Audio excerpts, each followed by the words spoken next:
friends, and welcome to another episode of Express Lane, the show that brings you speedruns in 60 minutes or less. I'm your host, Oscar424, with occasional guest appearances from Galahad and Freya, who are sleeping.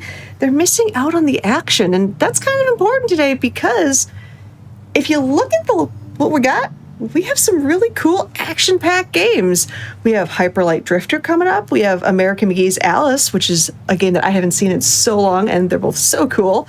But before we get to those, we have to go to our first game, which I was saying beforehand, it's one of the few games that's actually made me sob.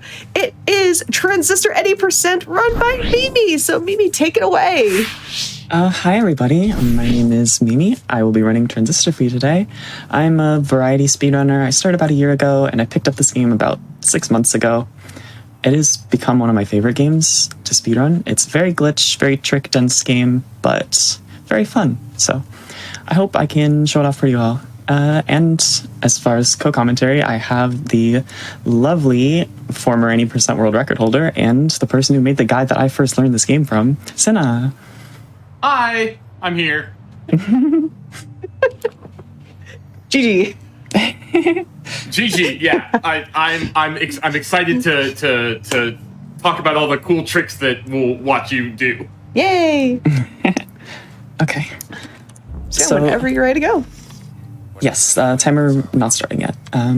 This is Transistor. Fans of Hades might recognize this game as it is one of the older games by the devs of Hades, Supergiant. And this is an top-down action game, action RPG, where we're going to be playing as Red, a singer, pop star, but she is mute now, and her boyfriend, who is a sword. And I'm ready to go in 3, 2, 1, go. Good luck. Good luck. Thank you. Okay, so we're going to start with combat in this game. So how combat works is we have some functions, and we're going to be fighting these robots here. As you can see, these robots, they drop cells, and the cells will basically respawn them if you let them. So we have to go not only fight these guys, but also collect their cells, and optimization is kind of cool. So first mechanic here, the main mechanic, is called turn. This is the main mechanic of the game you're going to be using a lot in casual playthrough. We won't be using it so much because it's kind of slow, but we will use it a little bit. And it's called turn, and it lets you pre-plan all your moves like that, as you can see. And we're going to be using it a lot for glitches, mostly. And nice. A couple fights. That's a good double kill. Yeah, that setting that up is harder than it looks. Getting those creeps. Oh, I got the glitch. If you interact with that too quickly, it doesn't actually interact. So our first abilities we have in this game, our first functions, are called Crash and Breach. Crash is a faster attack. It does less damage, but it also does a debuff on enemies, so that they take more damage from other attacks. And our second ability, Breach, is a high damage ability that has a lot of range. And so it's going to be our very early game damage source. You're going to see me use it like once more, and then we're never going to use it again. But already we're getting our third ability, which is Spark. This is a AoE, medium AoE, very fast, medium damage ability. And if that sounds good to you, it's because it is. It's very good. Nice. We're going to be using a lot of it in the early game until we get our main ability. So the fight coming up is we fight a young lady for the first time, and her RNG, the first time you hit her, she like teleports away, and we want her to go north if we can. Mm-hmm. Anywhere that's not going to push her back towards the middle, just multiple spawns. Ooh, that's kind of a medium one. At least I got the backstab though. Nice. Nice. That's a pretty good pattern. Really good. All right, now it's time for the best ability in the game. We're about to get Jaunt, which is the ability that lets us break this game. One puzzle later, and we're gonna meet Mr. Moyle. Let's see if I can get Moyle Skip. Moyle Skip. You're not supposed to be able to walk here, but yeah. We're gonna get Jaunt. Jaunt is gonna let us. It's a movement ability. It's a glitch ability. It does everything. I'm going to be using it all the time. And this fight is kind of annoying. Fun fact, the enemies in this game are simply known as the process until your boyfriend in the sword gives them a name. So, like, he calls the creep enemies creeps, and then that's when you start seeing their name in the game as creeps. Same with those big guys. Like, it was just called the, like, process, but now he called it a jerk. So the next time you see it, it'll have the title jerk, and that's what kind of enemy it is. I never noticed that before. Yes. What? Same thing with the creeps. Yeah. Ooh, this is not good. Actually, it was okay. Okay, cool.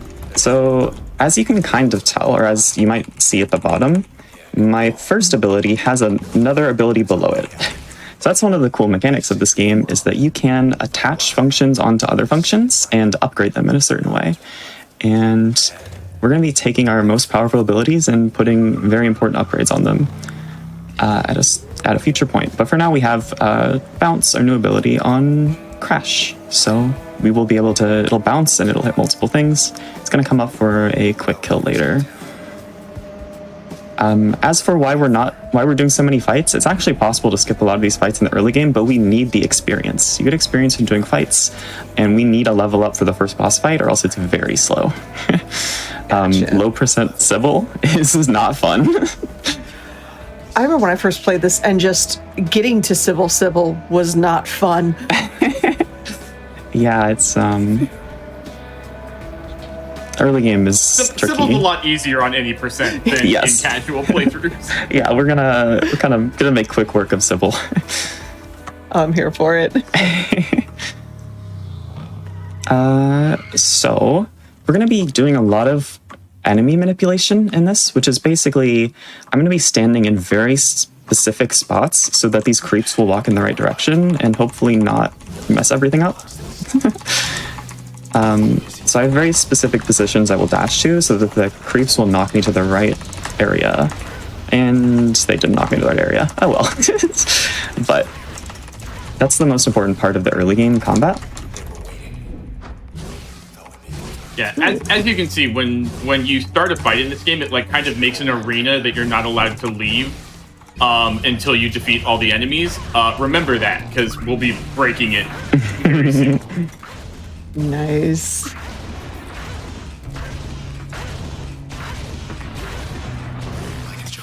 Not bad. All right, so here's the double kill. This is one of the hardest,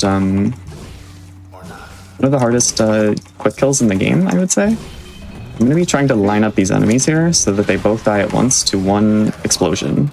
So that looks good, actually. Oh, it wasn't good. Never mind. Oh, that. At the last second, that creep's like, no, actually. Yeah, it does that sometimes.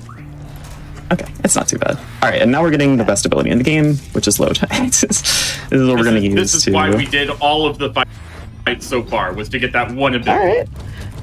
Ooh, that was good anyway. Oh, that was smooth. That a lot harder than it appears, because there's no easy way to like remove skills. So you have to like type or use your controller very fast. 2, right, I'm gonna 3, 4, 1, 2, 1, 2, 3, walk. 1, 2, 1, 2, 3, 1, 2, 3, 4, 5, 6, 7, 8, 9, 10, 11. 1, 2, 3, 4, 5, 6, 7, 8, 9, 10, 11, 12. 1, 2, 3, 4, 5, 6, 7, 8, 9, 1, 2. Okay. So Whoa, what? yeah. What just happened there is because this game objects aren't interactable unless the camera's looking at them. But the stage for Sybil, the microphone that you use to sing to start the Sybil fight, is one of the few objects that is active all the time, no matter what. So we can take advantage of that by going out of bounds and basically jaunting around the whole map and just like going around all the like walls that stop you from go around all the fights, and we just jaunt right to the microphone and start the Sybil fight. Yes. It's extremely precise, which is why they were counting, jaunting in certain cardinal directions and stuff like that. It's extremely precise. Yes. And amazing that it's great. Transistor Awesome is job. one of the only speedruns that I know of, I'm sure there's some, where you use keyboard, controller, and mouse. Oh, and wow. we use controller specifically so that we can have control dashes in places like that, where I'm holding a direction on the keyboard, and the controller dash will take me in that precise direction where a mouse dash or keyboard dash wouldn't. Oh, that is so cool. Yeah. Controller dashes are also perfectly buffered, which is nice. Yeah, and the reason the camera is locked on that one screen while they're jaunting around is because the camera's never told, you never hit a trigger to attach the camera to red, so you can just go out of bounds. Mm-hmm. All right, so the story, the Camerata, or this group that attacked us, and they stole our voice, so we're mad, and we're going to chase them down. That's about it.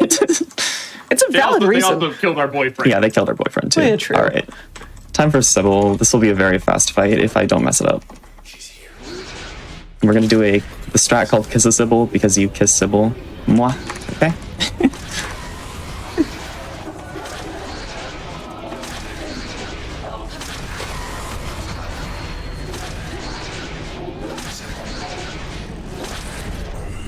One of the few spots where we use turn to fight.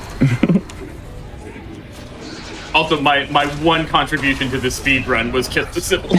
So I'm very, very happy it's still being used. Wait, you beat her already? Yeah. Load is a good ability. Loads turns out to be really broken. Why do fights when you can pre-place all of your damage up front? Not have to worry about it. That's awesome.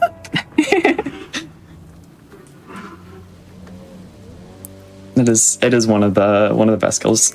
I think Sybil has the most HP of any boss in the game. Actually, Royce might have more, but yeah, she just kind of falls apart.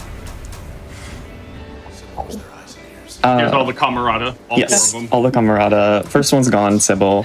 We're gonna go meet Grant and Asher next, and see why they tried to kill us. They did try to kill Red first, by the way. Sword Boyfriend stood in front of us and took the blow for us, but they did try to kill us. So Yeah, there's a weird question in chat that just popped up, just asking what does load specifically do and makes things so broken. Oh, load is the ability that lets us place those packets down, and they're like explosives that we can detonate at any point. So we're going to be using an ability that has crash on it so that they do even more damage. Oh, actually, I need to get early control here. But basically crash lower it, like it debuffs the enemy's defense, and then load are like kind of like oh, we have no clip, by the way. Sorry to interrupt. We have no clip. Sorry, I should have let you door transitioning. I'm like, this level isn't a straight line. What? Yeah. Senna, do you want to go over what barrier skip is? Basically, what happens is when Red transfers through a door on a map, the game gives her a specific state where she can walk through walls because that's what she needs to do to get past the door. But if you go into turn right after, like, frames after you exit a door, it keeps that state that, like, oh, Red can walk through walls, so you just get no clip for free. We're going to use it a couple more times. And what we just did there is we basically jaunted around a bunch of fight barriers so that we didn't have to do any fights except the last one, because you do have to complete at least one fight for the door that we just went through to open. So yeah, we finished the last fight because it's the easiest, because all the enemies are gathered together and we just blow them up. This is one of the most annoying fights in the game, so I'll hope I can get it. Yeah, cheerleaders, those that's little actually like looks pretty radar good. looking things. Oh, I got it. Make enemies Nice. invincible. Whoa, that was a perfect fight. That was a perfect Well fight. done. That one is not easy to do. I'm gonna take the safety save here for this next skip. Hopefully I won't miss it. Okay, now we're gonna be dodging around a fight here by jumping over a railing. Yeah, this skip is also extremely precise. Nice. Well done. Ooh. Very easy to hit the fight trigger there if you miss it slightly. Again, if you're looking for like an extremely technical speed run, this game's got you. It's all these tricks, they're making it look so easy, but it's so hard.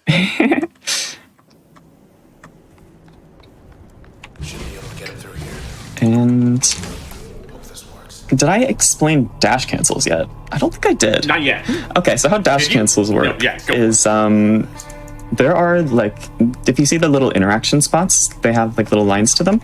I'm gonna do a fight, by the way. I don't need to focus on this one. It's easy. And whenever you dash, there's like a little delay at the end of it where you can't do anything. But what you can do is you can still interact with things. So what we're going to be doing a lot is trying to end our dashes right next to stuff so that we can interact with it and not have to wait on that second long delay. It's a pretty substantial time save. Nice. That is the one auto scroller of the run. All right, now save displacement. Ooh, save displacements. Woo! There are so many tricks to this speedrun. It's a very glitchy speedrun.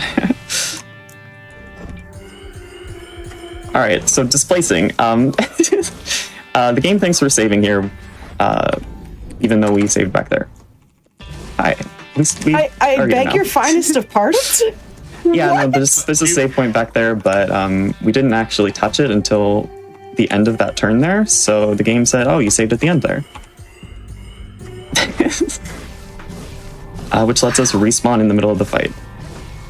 And then we're doing gondola skip, which is another displace right away. So the game sees that we went into the gondola, but we also didn't go into the gondola, which is going to be important for a skip we're going to do next time. Now the gondola's not there, and we can just walk out of bounds. All right then. And you if you notice, there's like the UI is kind of bugged because it shows that we're in turn up at the top, and like there's no other UI, like it doesn't show any of Red's like abilities or whatever. And this is a special state we're in, and we need to keep this state all the way to the next screen because it's very important for the next skip that we're going to do.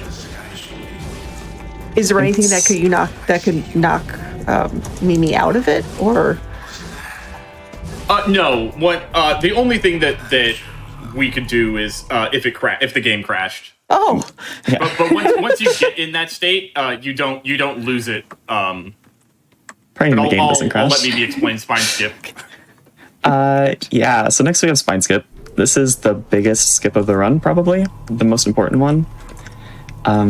It's probably the scariest one. If I mess this up, we lose a lot of time, so I'm gonna try not to mess it up. There's no safety for it.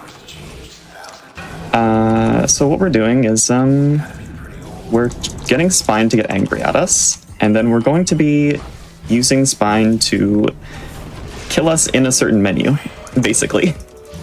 Spine is that giant tail that's dropping out of the sky and attacking us. Nice. Got hit there. Ooh, but I missed dash. Oh, well, Spine's being mean today.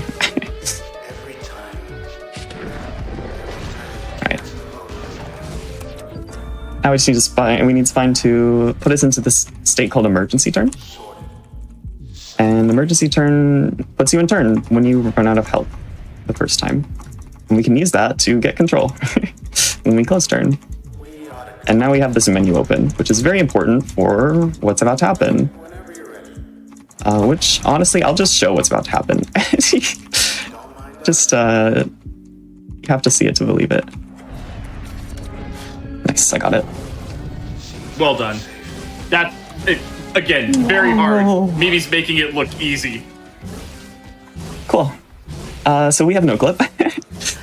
remember when Cinna was talking about getting, like, you get this state that's given to you indoors? If you can enter turn while you're in that state, then you can keep this no clip state, which we do by closing a menu to get control and able to use turn there. Oh my Yes. gosh. So the whole reason we kept that OBC terminal up is just so that when we transfer through that door, we can close the OBC terminal, get back control of red, and go into turn immediately upon exiting the door, which is crazy. All right, let me not mess this up. Right. There's a fight here with the boss, and if you mess... Okay, I didn't mess it up. Oh, well done. If you mess that up very slightly, it's very precise. If you mess it up at all, Spine will spawn and close the door, and you have to fight Spawn. You have to fight Spine, and it takes a long time. It's not fun. Yeah. GG's on that. Oh my gosh. Again, this game is so technical, but Mimi's making it look easy. Nice. No clip again, by the way. Yep, another keeping the door state clip. Just casual, no clipping. I love it. Next trick we're going to be doing... Well, I guess first I should do this and not mess it up. Yeah, okay. Next thing we're going to be doing is an animation cancel. Basically, when you're in an animation, you can kind of mash escape, and red will stop it. So if I didn't do that, red would walk into the fight here. But because I did that, the fight didn't actually start, but there's still a wall up that stops us from leaving, so we have to do the fight. However, we won't get experience for it, and that's important because leveling up is a long animation, and we don't want to level up anymore. We already leveled up all the times we need to get the abilities we need. We don't want to level up, so we're skipping this fight. We won't get any XP from it. And now I have 1 frame, so I'm gonna try to do this. First try, 1 frame. Woo! Nice. Oh man, What? Flappas. What just happened there? So that is like a 1 frame trick where Mimi clicked to use a jump pad while also telling red to open an OVC terminal, like almost on the same frame. And so it opens the terminal, allows... but gives us control again. Yeah. Oh, this is the most annoying. This is the most annoying dash cancel in the game. So, oh, I missed it, of course. Yeah. And then, yeah, what were you saying, Sana? Yeah.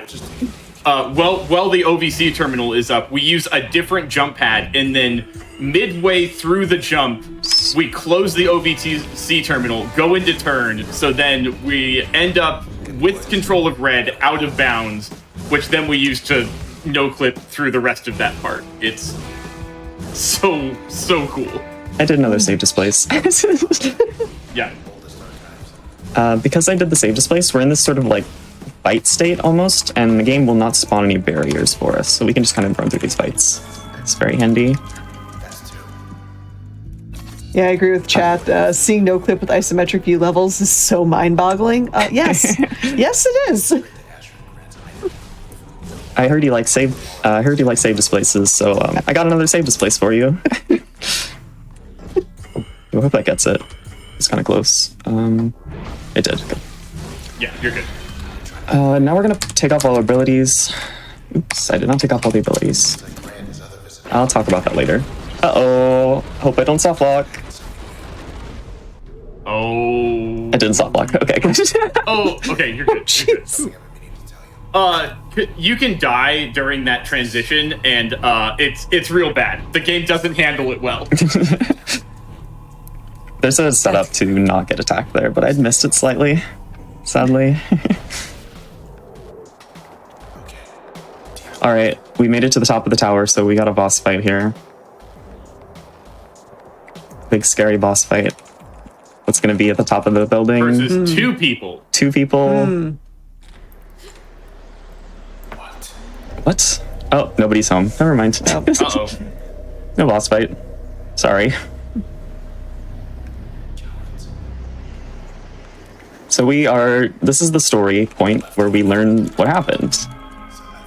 And basically, they made this sword, and they didn't like what was happening in the world, so they were going to wipe out the world and rebuild it in the way they want it. Unfortunately, they kind of lost control of it because they lost the sword when they attacked us, and we have the sword now. And so they didn't mean to do it quite so badly, but you know, I think the narrator, Sword Boyfriend, lets him off the hook a little bit too easily, but it's okay. That was also really some precise movement and going into turn to basically skip waiting for a cutscene to trigger. Yeah, there's normally a cutscene there that you have to wait on before you can actually touch that glass there that lets us leave, but we skipped it. I have the precise mouse positioning I'm gonna get here. I think I got it. Looks good. Oh, so are you setting up something for after this cutscene with the mouse Yes. position? Yes. Yeah. Wow. It's the hardest barrier skip in the game. And I hope I get it. I'm gonna take a save before because it's kind of scary. You want to talk about why you unequipped everything? Yeah, so I unequipped everything because there's a fight up here. However, the devs realized, if you didn't put on any damage dealing abilities here, then you can't do this fight. So instead of soft locking you, we're gonna make it so the fight doesn't happen, which is very convenient because we don't have to do the fight if we take off all our abilities. The other thing that happens after the fight is it also takes away your ability to dash after the fight, so that you get the cinematic cutscene of walking down the stage. But it doesn't do that if you don't do the fight, so we're good.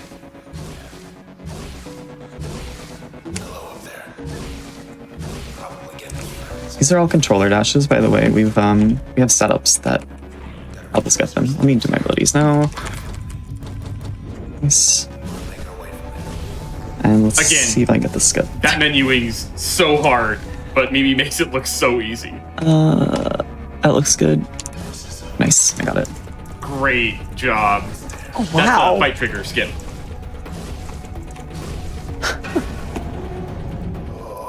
Very nice. Nice. Nice, John. I like how there's this consistent theme of this is a really hard skip. This is a really hard trick. First try.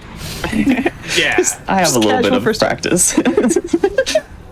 I know I do say that like every skip in this game is really hard, but like truly they are like pixels away from like triggering these things. Oops, I didn't walk enough. That should be good. That's a barrier skip, by the way. It's kind of easy to mess up. Nice. Oops, I'm not supposed to be in turn right now. There's a little turn button at the top of the screen. Oh, let me not mess this up. Okay. You can accidentally walk into that fight, and it's really bad if you do.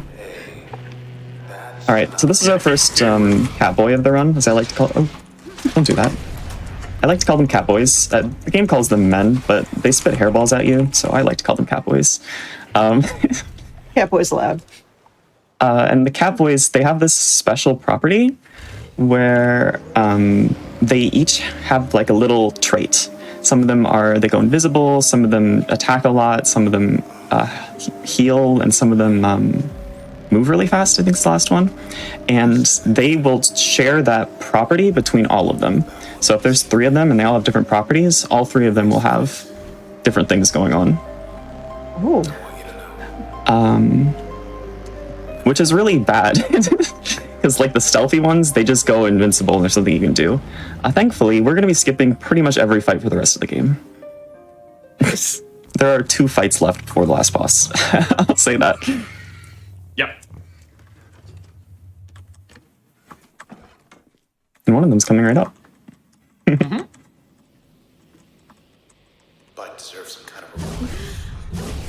We were discussing this earlier today because we weren't actually sure what the source of this is, but we call this guy Bob. Hi, Bob. We don't know Say hi to Bob. who started that, but someone started that at some point. Bye, Bob. Bye, Bob. Bye,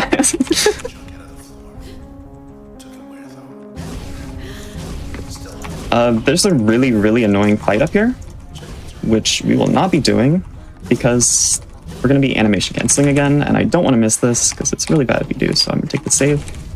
Ooh, that was a really nice dash. Dashing around corners is very difficult in this game. My mouse is in a bad positioning though. Uh-oh.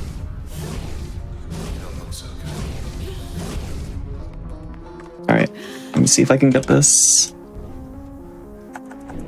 Cool. Easy every time.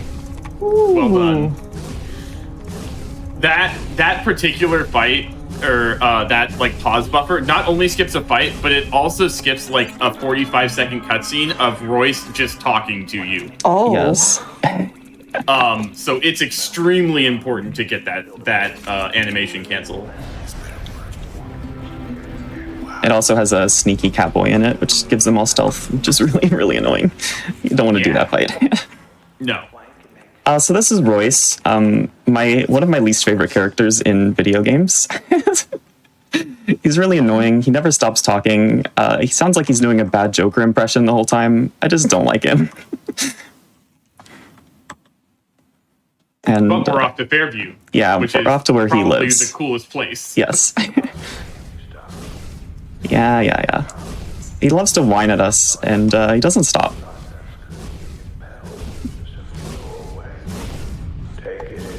Alright, this is one of the tricks I found, which is an animation cancel here to turn around faster.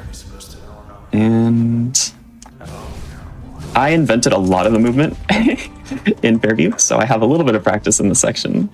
It's one of my favorites. The dashes and movement here is really fun. So we get to run away from Royce as fast as possible, and this is... Alright, got it. That's another animation storage that you can very easily mess up, and Oh, wow. you lose a lot of time if you mess up. Ooh, I didn't do that. Oh, okay, well, never mind. We're redoing this. Safety saves. Yeah, a safety save for sure.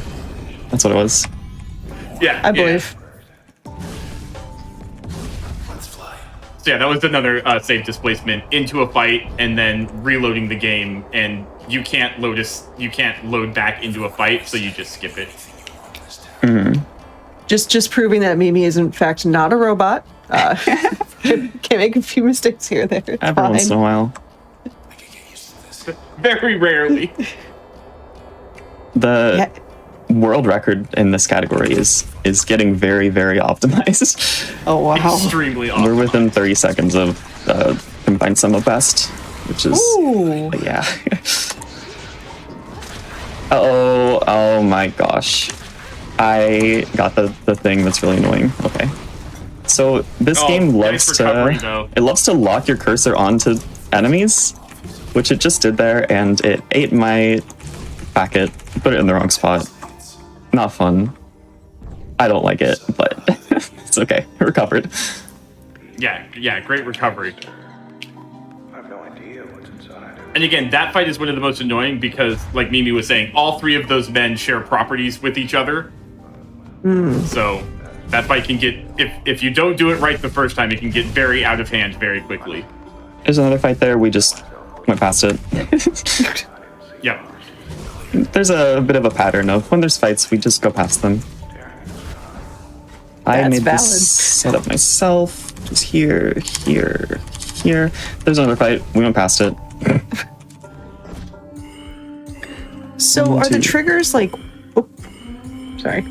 No, it's good.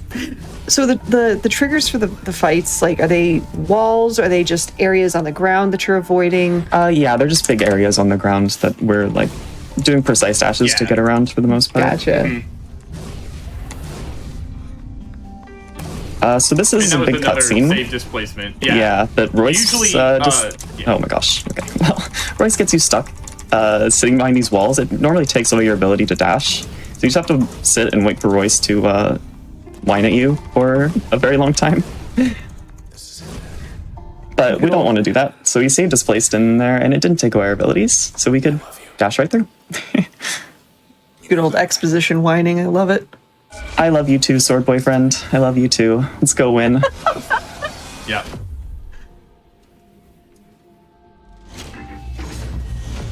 Time for the final boss. Royce, we're already here. Yeah, we're already at the end of the Wow. run almost. So Do you want to explain yeah, Royce fight? I can kind of explain the Royce fight. Royce is so okay.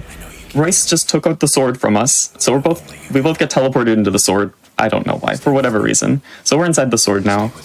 But Royce has a sword now too, And so Royce gets the same abilities as us and can time freeze like us, which is really annoying in a speedrun. So Royce will always get a time freeze at the start of the fight, which is very random. Sometimes he does a bunch of attacks, sometimes he only does 2. We're going to hope he gives us a good pattern. And then we need to insta-kill Royce for the rest of his phases. He has 4 phases. We're going to be insta-killing all of them.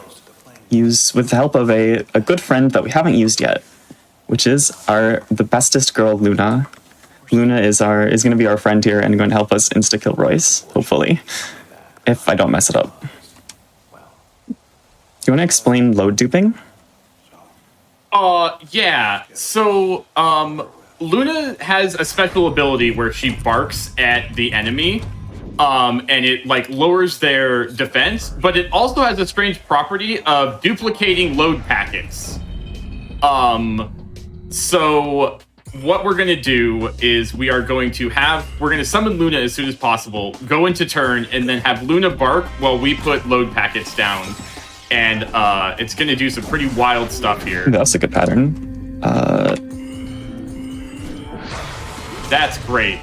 So we put one load pattern down, and then Luna's going to bark and dupe it like 4 times, and then we're going to immediately go into turn and just do it over again. Oh, wow. And if we're fast enough, we get turned before Royce does because of the way we have our abilities set up. And one more. Did I get the last one there? I did. Okay, good. I thought I only had 2 for a second. That's it. That's Royce. Wow. And as a bonus, we get to see Luna. Yeah, Luna's such a good girl. Our bestest girl. Yeah.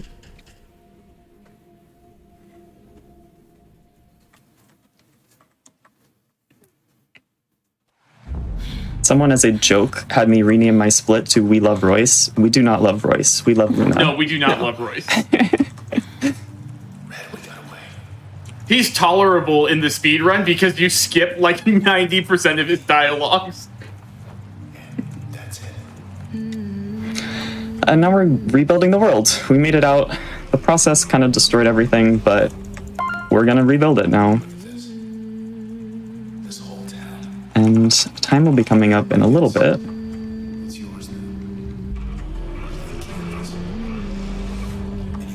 We're going to rebuild all these blocks, and then we're going to go interact with something, and that's when the run will end.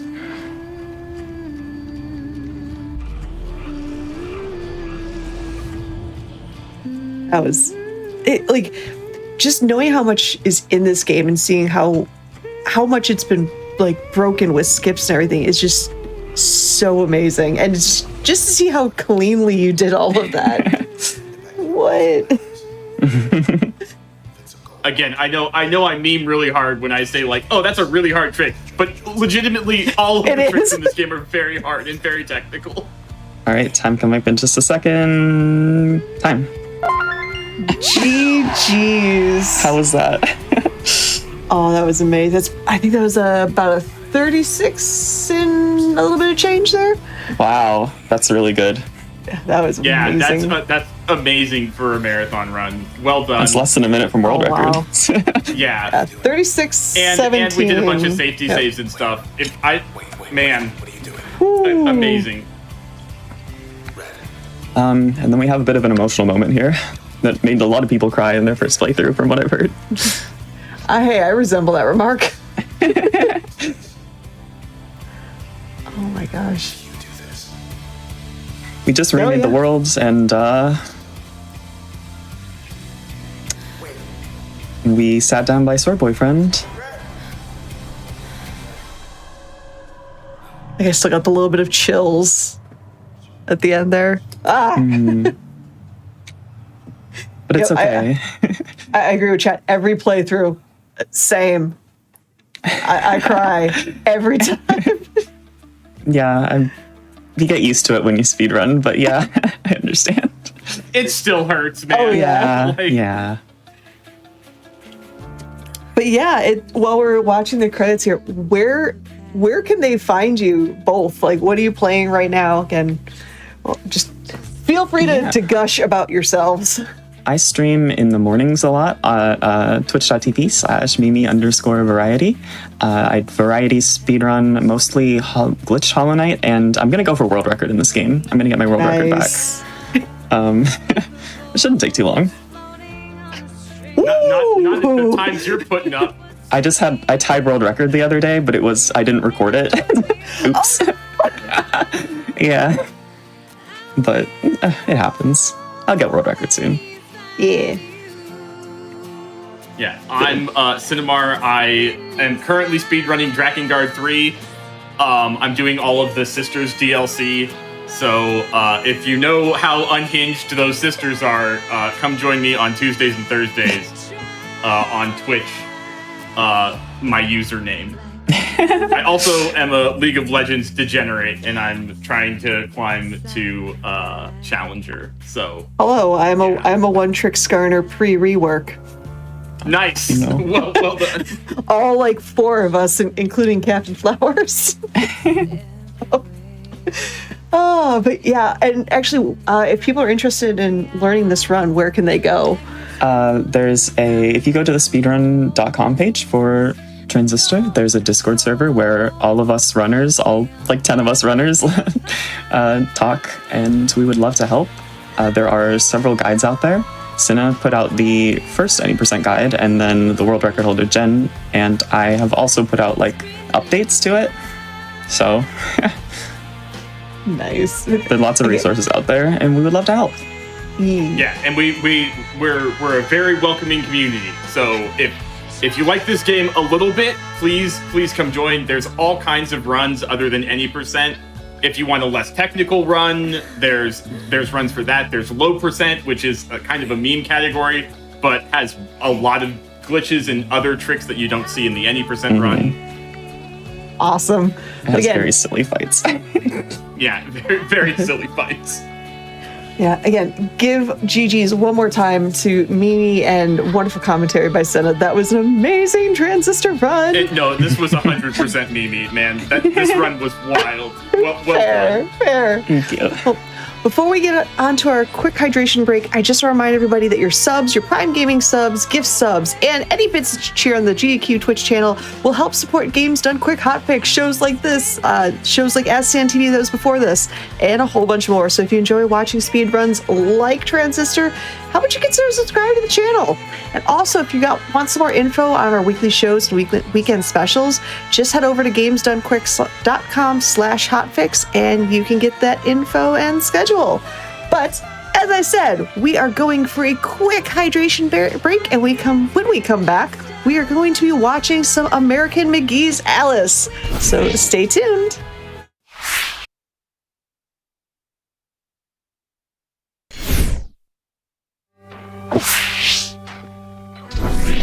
Hello again, friends, and welcome back to Express Lane. I hope you enjoyed your hydration break. Before we head to our next run, I have a couple quick announcements. First and foremost, did you know that GDQ's all-women and femme speedrunning event, Flame Fatales, is going to be returning, and it's returning August 18th through the 25th, which is super soon. Make sure you use !FF in Twitch chat to check out the schedule and let us know what you're looking forward to the most. Totally biased for the RZ casual any % race run, because I might be one of the runners for it, so you might want to tune in on Sunday. And also, GDQ is going to PAX West from August 30th to September 2nd. The schedule is now out, so make sure you use !PAX, that's PAX, in Twitch chat if you want some more info, and honestly, let us know what you're excited to see. But with that, we are heading on to our next game, which is American McGee's Alice any % with Izzy Hope 58. So take it away. All right, hello. Thank you so much for having us. My name is Izzy58, and I'm going to be running American McGee's Alice, and I'm also joined by my wonderful commentator, Bamford. Hello. He's also been running this game. He also bought me recently, so we're going to get started. We are going to be playing on easy difficulty, and we will start in 3, 2, 1, go. Good luck. All right, so this game is from early 2000, and you'll notice immediately that I'm kind of doing these strafe jumps. If you're familiar with a game like Portal or Half-Life that has like the bunny hopping, we're going to be doing very similar movement in this game. This game was actually made on the Quake 3 engine, which is kind of similar to the Source engine. So this is a very movement-heavy game.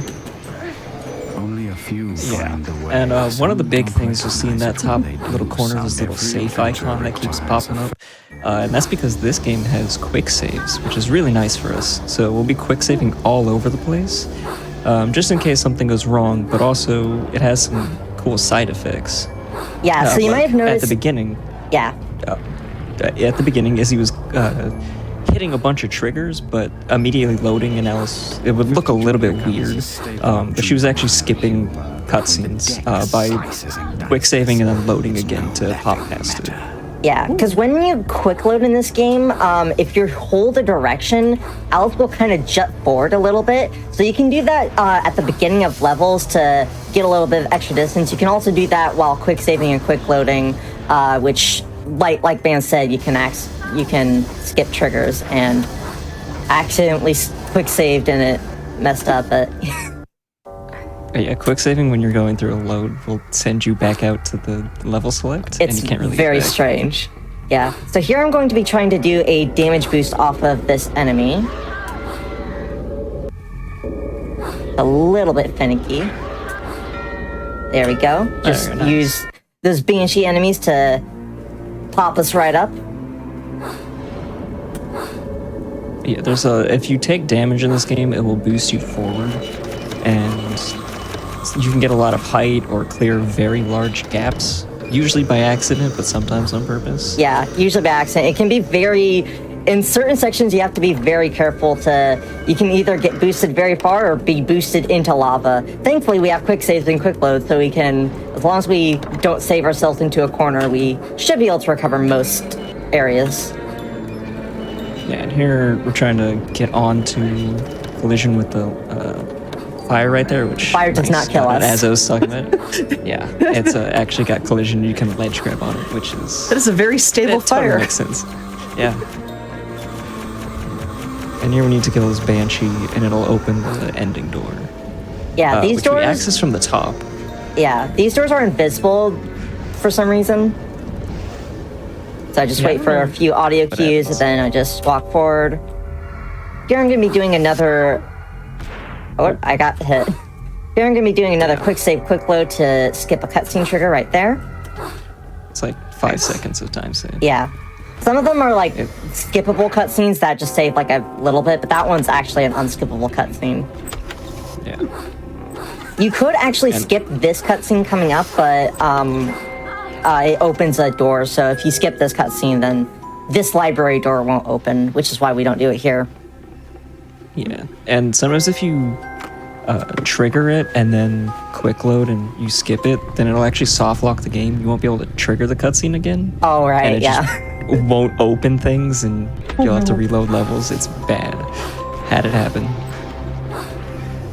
Yeah, thankfully the game always saves at the start of every level, so if we really save ourselves into a corner, we can at least reload from the beginning of the level and lose a bunch of time depending on how far we gotten. Right. So here Coming we up, are going to we're gonna be have a big getting a skip. bunch of books. There is 4 books that we're supposed to get, but using our wonderful strafe jumping, we can actually skip getting one of them. So we're just gonna kill this guy right here while we wait for this elevator to go up. Yeah, for anybody that doesn't know Quake engine physics, strafe jumping is when you are holding a direction and you move the mouse in the same direction, you get extra speed. Yeah, so you'll notice I'm doing these kind of like arcs, just kind of going left to right and just kind of going back and forth. You'd think that straight lines would give you more distance, but no, curves give you more distance. Oh, that is wild. Yeah, so you can do some pretty crazy jumps with that, and then if you combine that with bunny hopping, you can go crazy distances. So it's a very tech-heavy game, very movement tech-heavy. Yeah. This is actually one of the first games I've played that has strafe jumping, and bunny hopping, strafe jumping has always been something that's like intrigued me. And so when I first started playing this game and thought that there was strafe jumping, I'm like, yes, I can finally explore this very fun, unique movement mechanic that are in quite a few classic PC games from the late 90s, early 2000s. And I feel like nobody just ever explains them. And everybody does it, and there's like, how are Yeah. you doing that? How are you going fast? Well, it's like somebody mentioned in chat, or just asked in chat right now, how did anybody find that fire ledge grab skip? That's a good question. That was well before my time. Yeah, that I've been was playing this before. game for like a week. Yeah, nice I've been damage playing boost. for like a little over a year, so a lot of these skips have been found before our time. Yeah, mentioning that strafe jumping is also a really hard to learn ability, so to just do it Oh yeah. that well consistently is very impressive. It takes a lot of practice, and there's some jumps later on that might take me quite a few tries just because they are very, very tight on the timing, and everything has to be like, you have to be near perfect with your angles and your timing and your strafes. Yeah. This section's really annoying because these enemies can block you from getting into doors, and then they can also stand in front of doors and close them on you. And so you just get stuck in a loop for a couple seconds of just a door opening and closing, kind of like villagers in Minecraft.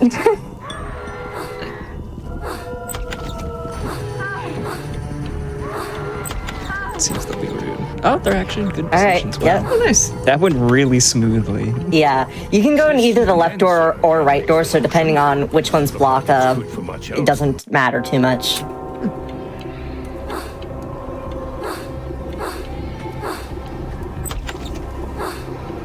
So we're gonna try to do another save load here, and this is actually going to skip a enemy trigger. That's going to be, they're gonna be very annoying if we don't get it. Oh, that's what that is. There we go, got a second try. I also made a safety Oh. save there, so I was able to, if the quick save quick load didn't work and I wasn't able to skip the enemy, I could load a safety save that I made with another hotkey. Nice. I actually never skip those enemies, and they can be a nuisance. They'll Yeah, hit you that's while why you're you would riding do the that elevator, save load. and yeah, take you up. It's Yeah, there's also it's bad. less enemies up in this room as well. There's usually a couple of extra card guards. yeah. Oh. Oh, Also, sometimes the jumping in this game can be a little bit, I like to describe it as sticky. Sometimes, like, there's like a slight delay after you jump when you don't jump. So, like, you kind of have to learn the timing, and sometimes your jump doesn't quite go through when you press the jump button. and now we are out of school, so we all graduated. We all Congrats. graduated. GGs. We graduated 3rd grade, and we are tiny now. So there are giant ant enemies, and Yeah, and we get some really cool quick save and loads here. We'll do one right here, and every one of these is skipping a rock cutscene. And if you run into the rocks, you pretty much just insta-die. And we skip both of them. Very nice. Well done. And then we'll use some strafe jumping onto ledges. And these aren't, they look very precise, and they're fairly, but they're really not as hard as I make them look. not as hard as I'm making it look either. Okay. This one is not going as good. There we go. There we go. That one has a little bit of a weird collision. Yeah. So these that rocks was would fall down, but we just skipped them, so we don't have to worry about them killing us or taking up cutscene time.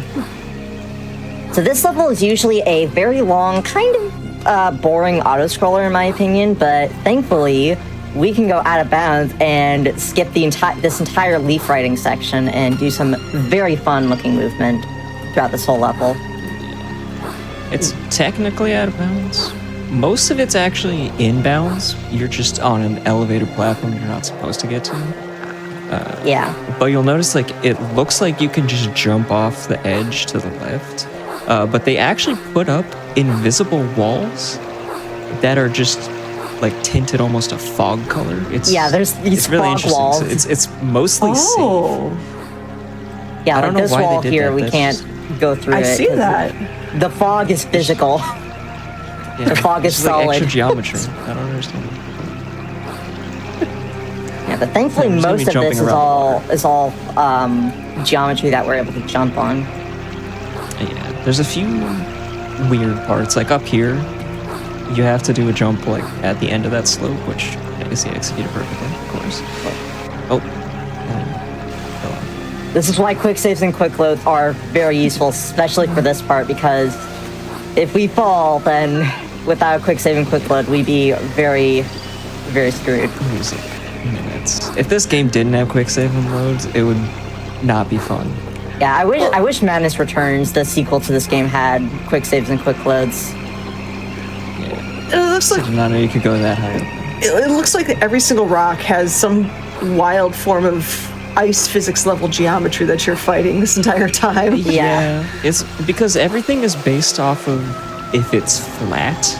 So if it's flat, then you can stand on it up to a certain angle. And then once it gets to a certain angle, then you'll just slide down no matter what. I gotcha. Yeah, so some of the jumps are very, very hard, and you kind of have to fight to stay on them. Coming up here, actually, some of the jumps in this next level are going to be a little bit tricky to get, but... Yeah, this part's weird. You have to hug some invisible wall and jump on this corner, and got it. Nice. Very nice.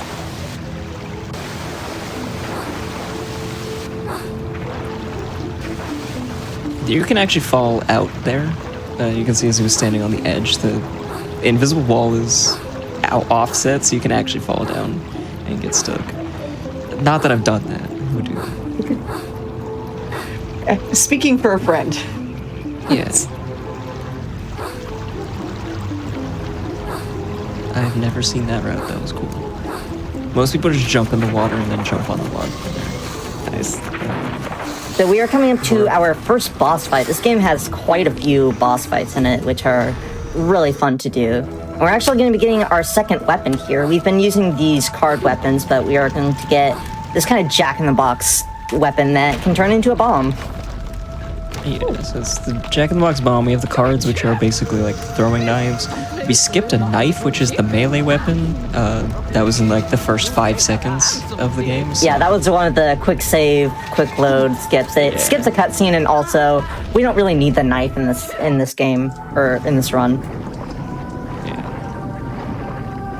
We'll skip like most of the weapons. Most of the weapons. We use like 5 total, but one's like at the very, very end. I only have hotkeys spawned for 5 of the weapons, and there's like so many weapons in this game. There's more weapons in this game than the second game, which is impressive. Okay, now we just follow this turtle around and swim for a minute and 2 minutes? 2 minutes, something like that. It's like 2 minutes and 17 seconds, so relax. We got time. Yep. The turtle cow head thing. I'm fascinated. Yeah, it's called the mock turtle. It's a cross between a turtle, a cow, and a frog, I think, something like that. This is Alice Land. This is Wonderland. Nothing makes sense here. Yeah. Accurate statement. This is what we love about the game. It takes Alice, and then it's like, how can we make it demented and creepy? How can we make this dark and twisted and, like... Because you think of Alice, and a lot of people think of, like, the Disney classic movie, but when I think of Alice, I think of how dark and twisted can this get, and how gory can it get. This game's also very gory. I think of American McGee's Alice, but you can also equate it roughly to Tim Burton's Alice. Ooh, yeah. It's kind of the same feel of like that creepy. There's some steampunk levels in here, so. Also, Chad has our back. I love this game so much. Yeah. They've named it the Minoturtle. Minoturtle? Minoturtle? Like for like a minotaur? Yeah.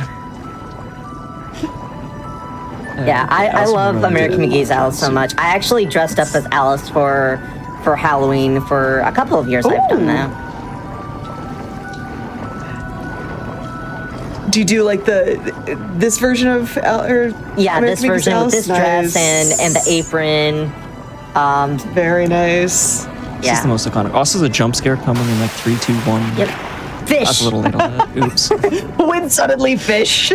Close enough. But I always feel like I should warn people in case they don't like jump scares.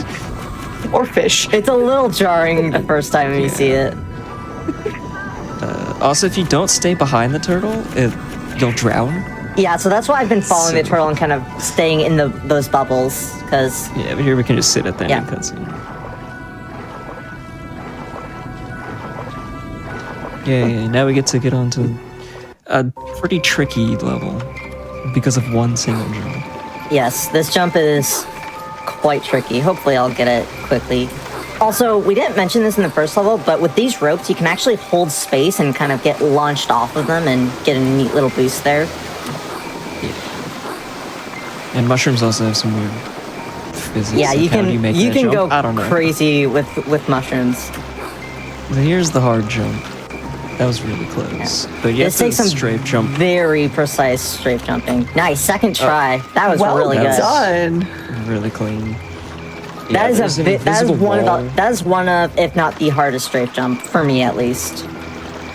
Yeah, it's definitely up there. Yeah, it's like an invisible wall that you have to not run into, and also you're getting pushed by an invisible wall, and you have to jump at the very end of collision, so it's a whole slew of things. But All right, so we got a bit of a cutscene here, and something weird that happens, I think only in this cutscene, is the game actually slows down to like 50% or 80% speed at certain sections, and that's obviously slow.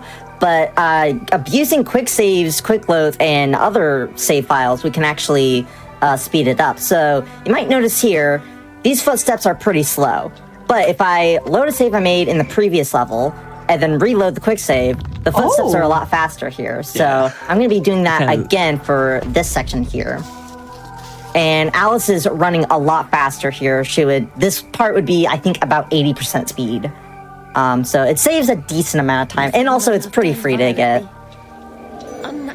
if you have it's the actually- correct times. there's one more time, and it's during the final boss. Oh, I didn't actually know Which is that. Faces. Yeah, it's when she gets knocked down by the debris. You can do it there too. You should try it this run.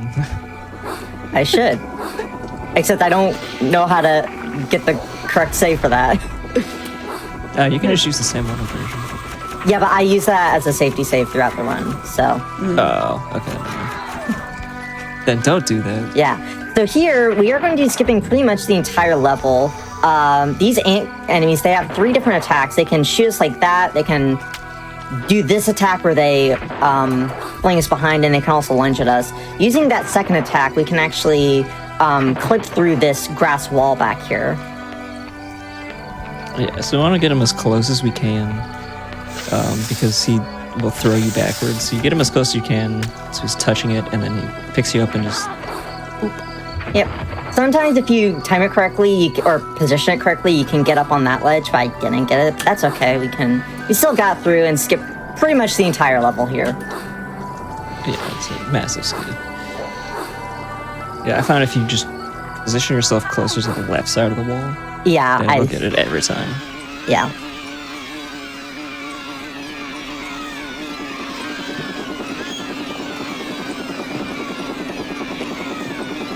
So now we get to get Indiana Jones here. Indiana Alice. Yes. This ball is going to chase us. It will one-shot you, but We gotta be fast. that... That's not an issue for us. We know how to strafe jump. I have found that if you jump off of the edge and work your way back on, you can skip a trigger that makes it so that this tunnel is not open. So Oh, you get to the really? bottom and you're stuck. Yeah. It was really annoying when it happened. Just did it on accident. Yep. I also did it at the end of this section. There's another door that apparently can just be closed. Oh, but look at that. It's open because you're good at the game. So this we're is going always into a fun to find section out. with ice physics, and the ice physics are actually kind of enjoyable in my opinion, because combining it with bunny hopping, you can actually preserve quite a bit of momentum. Yeah, they just keep your speed. We're going to be grabbing our third weapon here, which is the ice wand. one of the Probably more the broken second most weapons. broken. Yeah. The staff is the most broken, but this one leads to massive skips. Yes. But it's gonna be a bit. Also, you can. I almost got Wow, killed by you- that rock. That rock Yeah, you will can hit kill that me. rock and die too. Somehow I managed Again, to. nobody does not that, die. right? Rock wanted to throw its own little jump scare in there. Yeah. And we can ride these vents. I don't know if we've shown that off yet, but your dress makes you hover. Yeah. We used that like 3 times total. Ah, Alice, you've returned. And then if we just skip the cutscene while he's saying, Alice, he returned, then he skips all the rest of his dialogue and just Yeah. finishes. If you skip it too quickly, he'll do a lot more dialogue, which is kind of It annoying. says like a paragraph. We can also do a quick save and quick load to prevent these mushrooms from eating us. Yeah, if you time it right, then it'll launch you out. Yeah, that's quite precise to do. Yeah, I don't know what the timing is. Yeah. Um, But if you don't do it, they eat you like that, which is Yeah. not fun. I don't like being eaten by mushrooms. I prefer to eat the mushrooms. But we're still tiny, Alice. We're still tiny. We have roses, and we're gonna get back to normal size soon. But this is Wonderland. Nothing makes sense. That's 2 times I've almost said Alice Land and not Wonderland. This is a wonder in Alice Land. That ant is standing on top of the other one. That was cool. We got another And now we boss get fight here. Boss fight. Yeah, this one's the caterpillar. So you just need to wait for him to rear up and then hit the underside, hit the ice one. This thing has It's very easy. like 10 too many legs. I don't like this guy. He's creepy. What animal is he? It's giving me centipede vibes because I am not a big fan of centipedes, and Yeah. I'm like, Yeah. It's a Can't pretty be a caterpillar, 'cause It's a we've already pretty seen it. easy fight, but it's very creepy design. Lots of this game just like pushes the barriers of how creepy can we get, and how gory, and I love it. I found a really funny thing with this boss fight when I first ran is that if you change the in-game audio volume, his final voice, his final scream doesn't apply. So it will blast you and oh man, I like threw my headphones off. It scared me so bad. oh no. So with their ice wand, we can actually make these ice walls. I'm gonna wait for this one to respawn. These platforms, and then if you get higher than where you put them, then you can actually jump on them. And this is going to allow for a ton of skips coming up in the next few levels. We're just going to be doing one here to get up here quickly. Or So I don't go for this one. I just climb the stairs. It's 2 ledge grabs. there we go. There you go. Very nice. So yeah, as you can see, since you can jump on ice walls, you can do Some some must have their good skips. points. That one is mild. What a horrible choice. Yeah, that's So- like Or the- food for insects. that is like the skin. That is the ice. That is the surface of what the ice wands can do. We're gonna be seeing some major skips later on. It's unavoidable. Now we're If you bigger. rated that on the spiciness scale, that would be like a bell pepper. We've gone to Skullville. I love it. Yeah. So here we have collected the first piece of the Jabwalk staff, which is a big weapon that we are going to be working towards getting throughout the next couple of sections of the game. Yeah, and we get this cool... Oh, that was very close. I almost got boosted into the lava there. Ooh, that was that's a nice boost, though. Yeah, these boosts are pretty random. So sometimes you can get boosted in the lava and it can be very bad, or sometimes you can get boosted forward and get very good. But it's quite inconsistent. Also try to avoid getting frozen there. Yeah, it'll freeze you for like 5 seconds. It'll just lock you. It's terrible. If you land in the lava, you just instant die. So we try and avoid that. Try to get a boost there. Sometimes you can get a massive boost here as well. Yeah, I got a massive boost, and I actually Since you know broke the game, moves and it best didn't play trigger with this cutscene. whites, they go And so it didn't open the final door. All right. I've had some terrible things happen. You seem to be very good at finding the doors that are supposed to open and don't. Yeah, I'm good at breaking games, for better or for worse.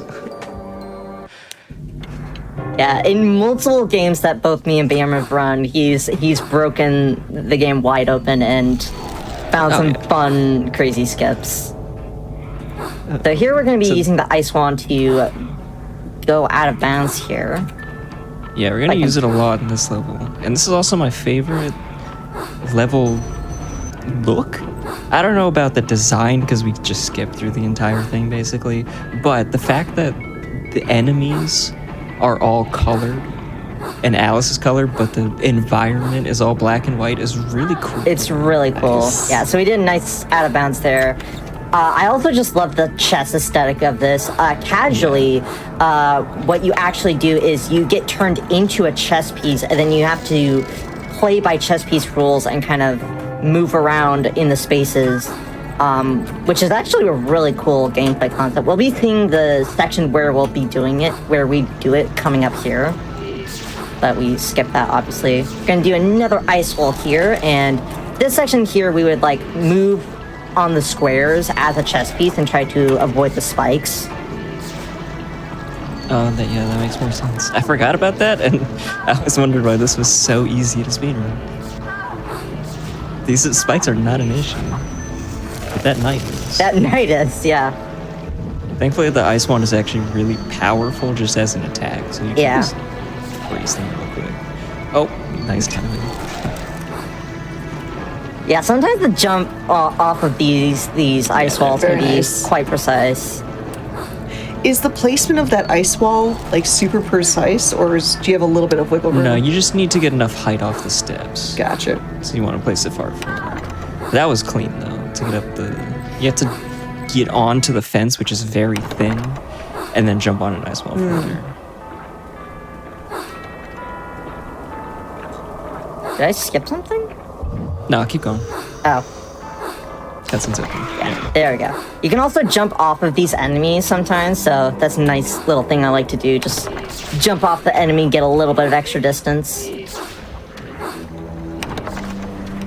think I've done that a few times throughout the run already.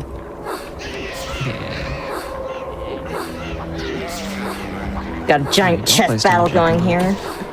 If you place down a jack-in-the-box in that room, it'll kill the enemies, because you have to go back out and they won't be chasing you. Oh, I should do that. Yeah. I'm learning new things this run. It's like I don't know why they're not attacking you. That's actually crazy. Normally they're like rushing through the door to get. Oh, there we go. That piece is like, oh, I heard. Yeah.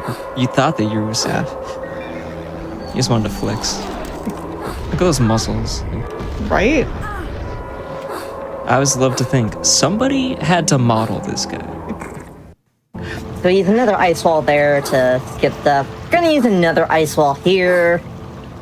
Ice walls are very broken in this section, in this chest section of the game. Get on top of this fence, jump on here, do a nice little bunny hop into this window, off of this roof.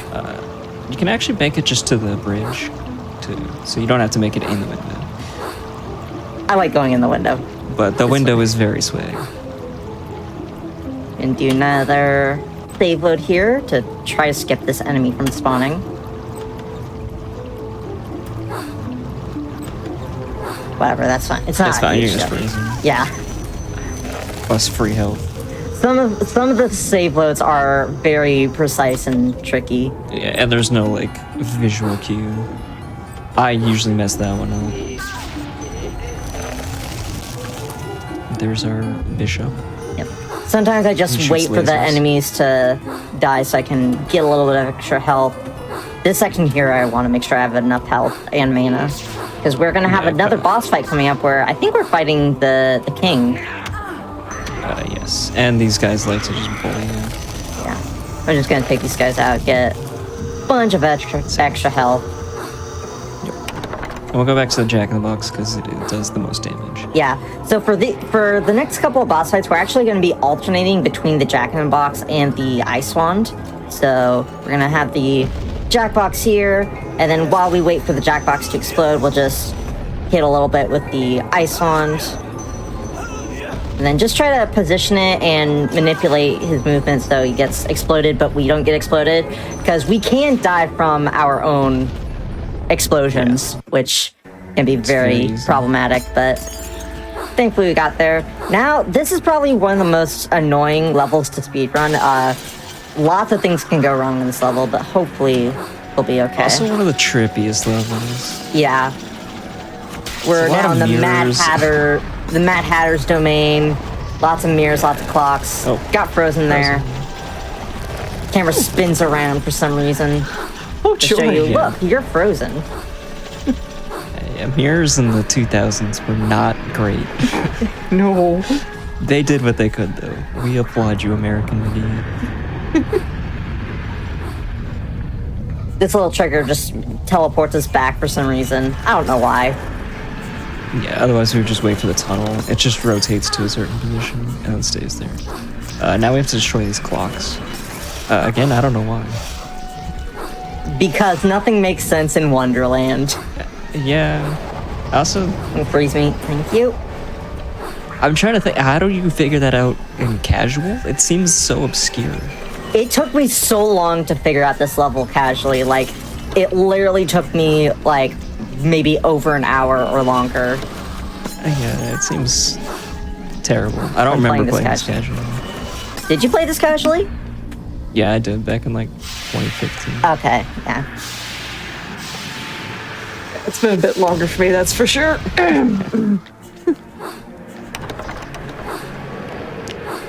So here we have rotating platforms, and you want to get on one, raise it up to get to the final door, and jump up. And then we have a terrible section. This is one of my this is the least favorite hardest sections in the part. entire game. I hate this part. Ah, yes, good start. Is it just the amount of so- enemies? There's so or- many enemies! There's like Yep. five banshees, and they're all trying to knock you off the edge. And there's also like these like things that like try to suck you into the wall sometimes. I'm just gonna get a little bit of extra health here. Yeah, okay. There you go. That should be fine. No, don't suck me in. No. Yeah, the wall for I don't know why it does that. It's just like arguably not good game design. Almost got that straight jump. That's I thought a you made really me for a second. Oh, or we there can you just go. get boosted like Yeah, that. I normally just go for the boost. And now I fight Tweedledee and Tweedledum. And they definitely look normal. Yep. With normal music too. Yeah, they're totally fine. Yeah, one of them flies around like a helicopter, and one of them is Russian nesting dolls. So now you guys are also cursed by seeing that. Yeah. This fight can be really tricky, but it looks like we actually got pretty good. It can also be a little bit finicky and random to get, but that was actually a pretty good fight. Yeah, you just try and get them both with the Jack in the Box. And you're going to use another Banshee jump. This works too. There's some collision that you can land on to get these platforms. But the fast way is to line up a Banshee jump to skip all the way to the end. Just completely over the gap. Yeah, that's a strat I don't do yet. I do that. It's really not that hard. I'm surprised that you don't go for that. Alright, so this would be the Mad Hatter boss fight, but we're just gonna skip the whole thing because ice wands are powerful. I doubt time will Stashes of that was so clean. That was so What? That was crazy. That is the cleanest I've ever gotten that skip. So, this is the Mad Hatter. He's down there. He's trying to kill us, but the end level is up here. And we also got a watch that's going to be able to stop time about once per level. Yeah. It can slow down time. Yeah. For a time. That was the cleanest I've ever done that section. Wow. That's probably cleaner than I've ever done it. That was crazy fast. I wish I had my splits open to see if that was a goal. That probably would have been gold. I'm sure it was. If it wasn't, then I don't know what you were doing before. But now we get a really long bunny hopping section. And some This section's really pretty annoying fun. platforming. Yeah, there's some annoying parts, but also just lots of. This is a very movement-heavy level. Yeah, let's just go fast. So with the ice block, I know I asked previously if it was a super precise location, but is there a max to the number of ice blocks you can put on there? Because I saw for that skip you used 2. No, they just can't be overlapping. Oh, gotcha. But there is a trick that you can do with the ice block that both of us don't do because it's really annoying to set up. And you can place an ice block on top of an ice block. We will see that later, but you can just chain them infinitely upwards and gain as much height as you want. Oh. So they can skip an entire level using that. But again, it's annoying, so just don't do it yet. That makes sense. There's other places to save time. So this is the platforming section. If you fall in the lava, you die. So just kind of jump around everything. I also froze time at a certain part to make these enemies a lot less annoying. Yeah, there's fish that jump out and shoot fireballs at you and can also grab you and pull you in towards the lava. And actually, if you freeze time right as it grabs you, then when time unfreezes, you can actually get like a crazy launch back to where you got grabbed. That's awesome. That happened once, and I had no clue what happened. Wow. Oh, that's How'd I get a terrible frozen? place to be. That's never happened before. Oh, jeez. The thing has been said. Yep, it had to happen eventually. So We can end the run now, GG. did you like freeze yourself? Or? No, the phantom enemy, that like big bird-looking thing, Oh, gotcha. freezes you. Oh, that was unfortunate. Having a banshee here is terrible. I've Why never are seen you it here? followed this far. Why are you here? Go away. Yeah, so I want to land on like this little collision. You have to land on the edge and Yeah. then jump up. That saves quite a bit of time. All right. So this is a boss fight. But In because we don't, we can't actually fight this guy. So we just have to wait for someone else to come and fight him. So for this part, I just like to kind of just bunny hop around and wait. Because this part is just completely on a timer. I think it's like a minute and a half or something. Yeah, it's a minute 27. No, minute 32. That's the and we'll send these enemies out at 30 seconds in a minute 10 or something.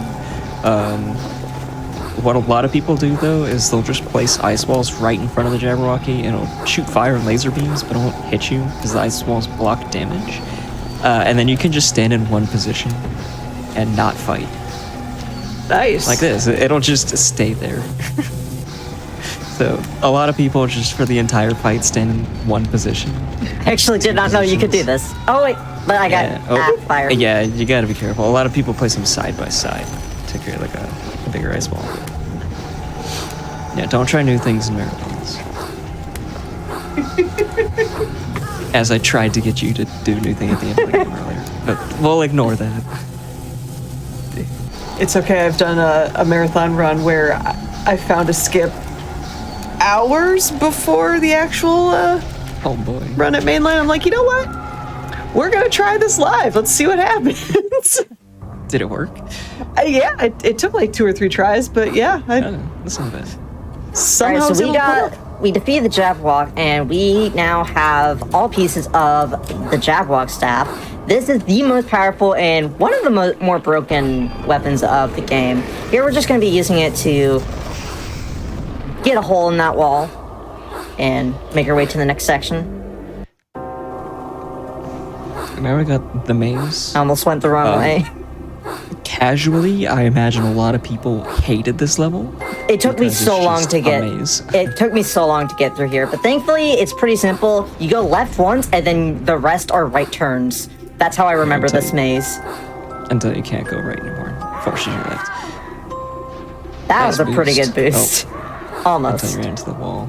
Yeah. And then these enemies are new. It's the card guards that shoot explosives. Nice, I got a quick save there. There would be a ton of enemies here if I didn't do that quick save, so... And then I'm going to GG. freeze time here to let this door stay open. Yeah, that was fast. Alright, here we're gonna stack some ice walls on top of each other, but we get on this door frame first to get enough height up there. Oop. So they're stacked on top of each other, and now we can make a little strafe jump to this platform. That was pretty good. Nice. The ledge grabbing That is was very slow and kind of annoying. Yeah. I don't think you can do it without a ledge grab there. Yeah, unfortunately. Yeah, sometimes it's just... It's We're also needed. gonna freeze time here. We have these things that we can float across, and when we freeze time, they still activate, but they're invisible. So these ones, it doesn't look like they're activated, but they are. And also, if you touch the bottom, you take damage. I was wondering, like, how did I take damage there if I touched the bottom? Yeah, and if you quick save and then load on them, it'll drop you, and then you'll take a bunch of damage and pretty much die every time. So you never quick save on the vents. So we got another Again, learn from maze. experience. This maze is also pretty simple. It's left, right, left, right, left, right, left, right. I'm also pretty low on health, so... You should be fine. Or can... But So we can freeze here. time here, and then jump on an enemy, put an ice wall on an enemy, maybe. There we See, I go. always do this. That works. Very nice. I Yeah. found a better way to do that, actually, where you place an ice wall behind the enemy, and then you can jump on top of it, and he's just enough height where you can run onto the ice wall, and then just jump. So you don't have to jump onto the ice wall. Oh, cool. Makes it a little bit easier. Yeah. Also, when time is Extra. frozen, I know, right? Uh-oh, uh-oh. Okay, I'm definitely gonna get health in this level. Not close. Yeah. So when time is frozen, we can make ice walls. The base of the ice wall will be visible, but the actual platform won't be visible, but we can still jump on it, which is a little bit Yeah. awkward. I'm just gonna go get this Oh, health. so over there's here. a health at the end, after the platform. Yeah, So you didn't need that.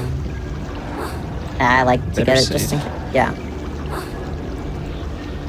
we're gonna jump on this ice wall. And it comes back. It's the time it's up. And we can jump on, get on the door frame and on this tiny little lamp. Oh, you can ledge grab that. Used to. Here we need to place an ice wall on the head of the lamp, and it's very precise. So just kind of move around until you get it. There we go. And you can jump on it,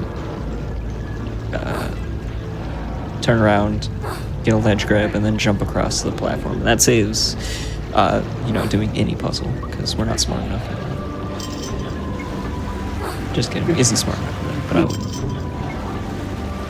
Everyone's Yeah, so smart for enough to this do it. for this level, we have to raise the water with these. Usually we'd have to do that a whole bunch of times, but for this section, we just do that fun little skip, which is very annoying. That placing that ice wall is very finicky. I actually used to struggle with it a lot, but thankfully I've gotten it a little better at it. And these I fish still enemies struggle. can be very annoying. You keep getting pulled by the one fish behind you.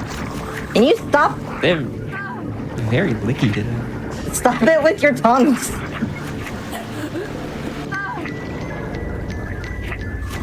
It's like, just be my friend, please. So you just step on this, and then it raises up and you get to the end. Wow, Yeah. uh-oh. That's a bad save. All right, well. Oh boy. All right, we're doing water. We're doing this level again. Thankfully, you can load the beginning of every level. Nice. Yeah, if you didn't like it the first time, hopefully you'll like it the second time. Come on. You place it a little bit too close. Yeah. The collision here is a bit weird, and the farther you are out, the less... The farther down the ice wall will be, and I'm pretty sure that's because it doesn't... It's not actual steps, because collision's expensive for games, so it's just kind of a ramp, actually. But that's getting really technical.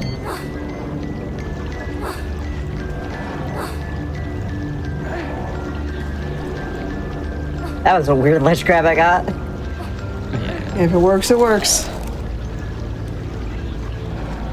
If you don't make it up onto to the ice wall fast enough, that fish down there can grab you. And just makes your life hard.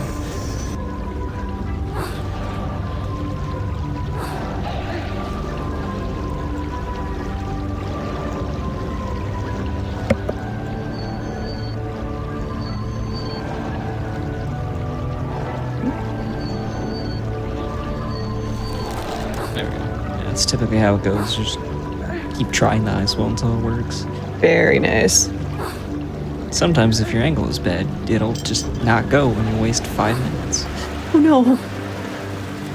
Again, All right. that's never happened in the history of this game. Please be nicer to me this time.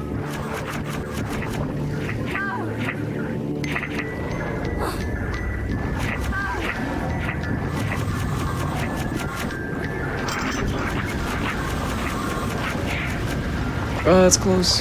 Get in there. Oh. Kill I that ledge fish behind grabbed. you.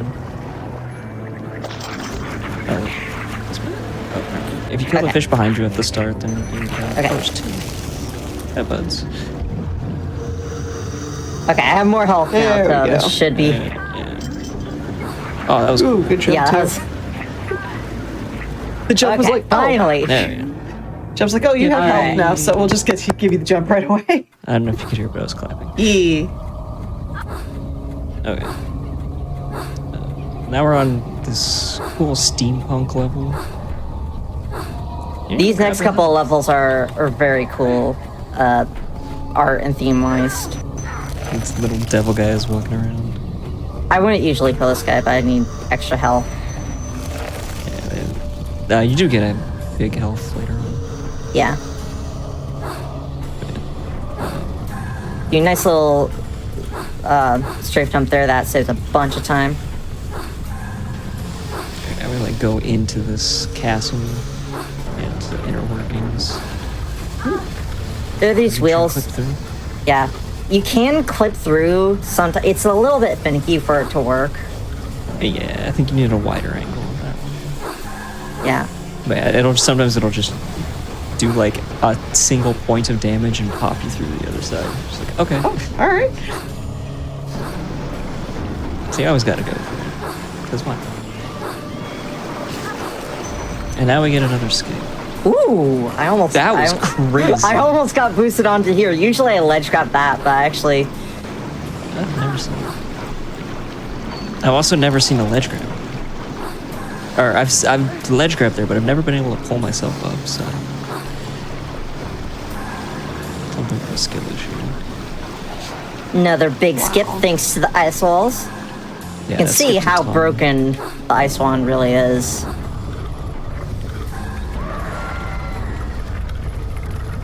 Ah, you don't freeze these.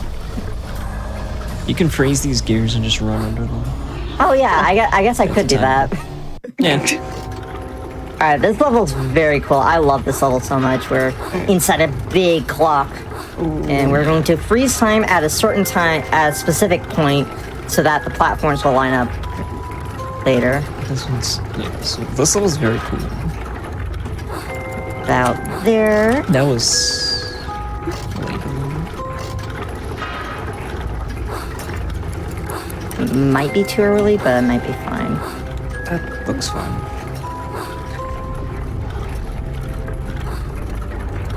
Oh yeah, you're totally fine. Very nice.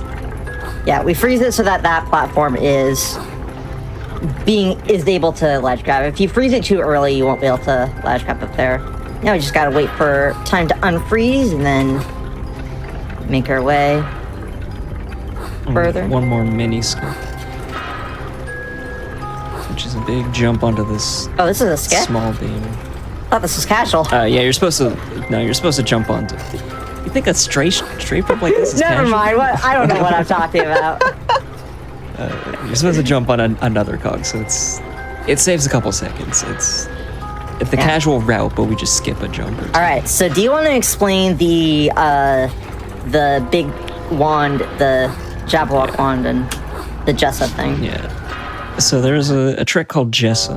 Jesa. I don't remember what it stands for, but it's Jabberwocky Eye Staff, something like that.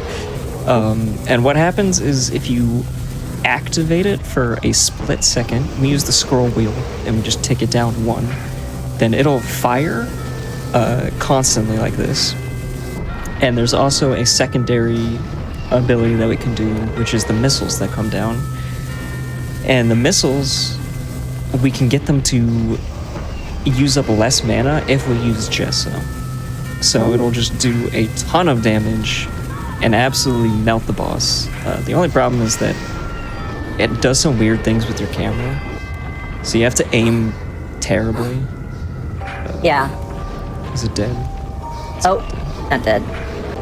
Yeah. So right now I'm firing without holding down the mouse button, and then I can right-click and send a bunch of missiles out, which would usually take a whole bunch of extra mana. Yeah. Oh, that's unfortunate. This fight can be a little inconsistent. Yeah.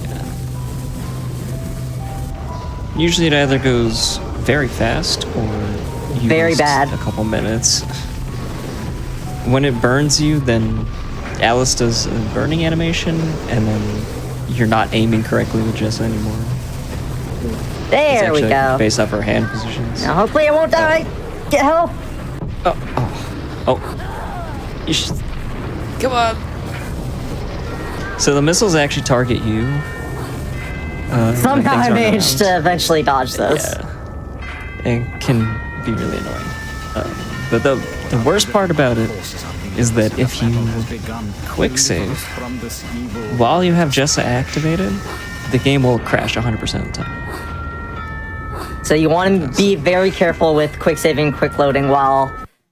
Just don't quick save while you have the weapon auto firing. Yeah.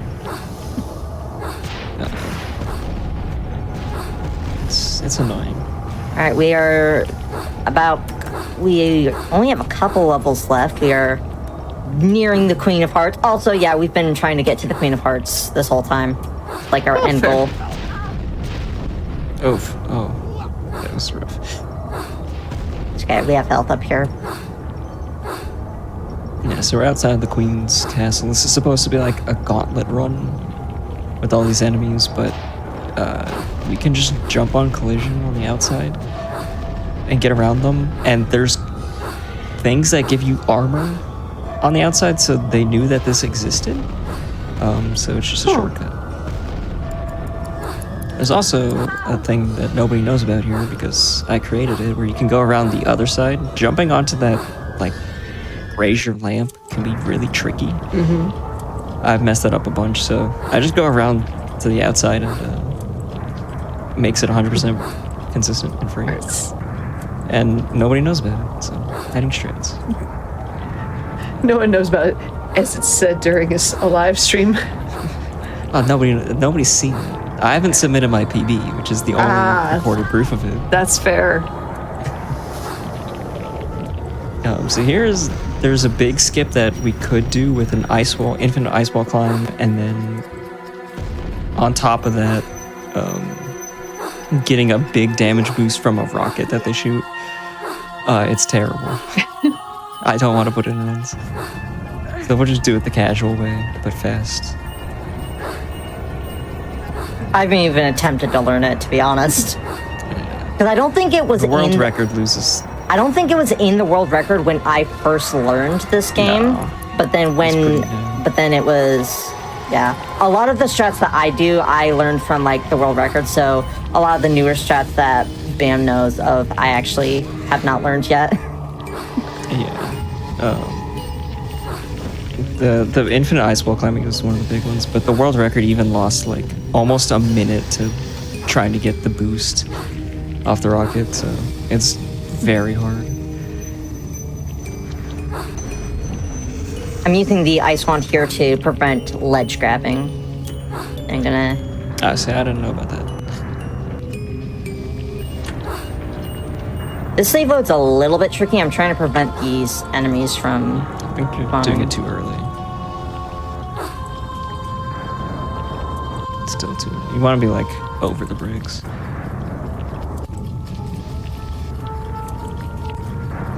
There we go. Ooh, good That job. one's a little bit finicky. Yeah. I saw that Banshee, so I was gonna like, I can try to go for a boost there. Didn't get that much of a boost, but a little bit. And now we get a nice welcoming party. Look, they're even shooting fireworks for us. Oh, that's thoughtful. Yeah. You made it. That's one of the worst parts of the game.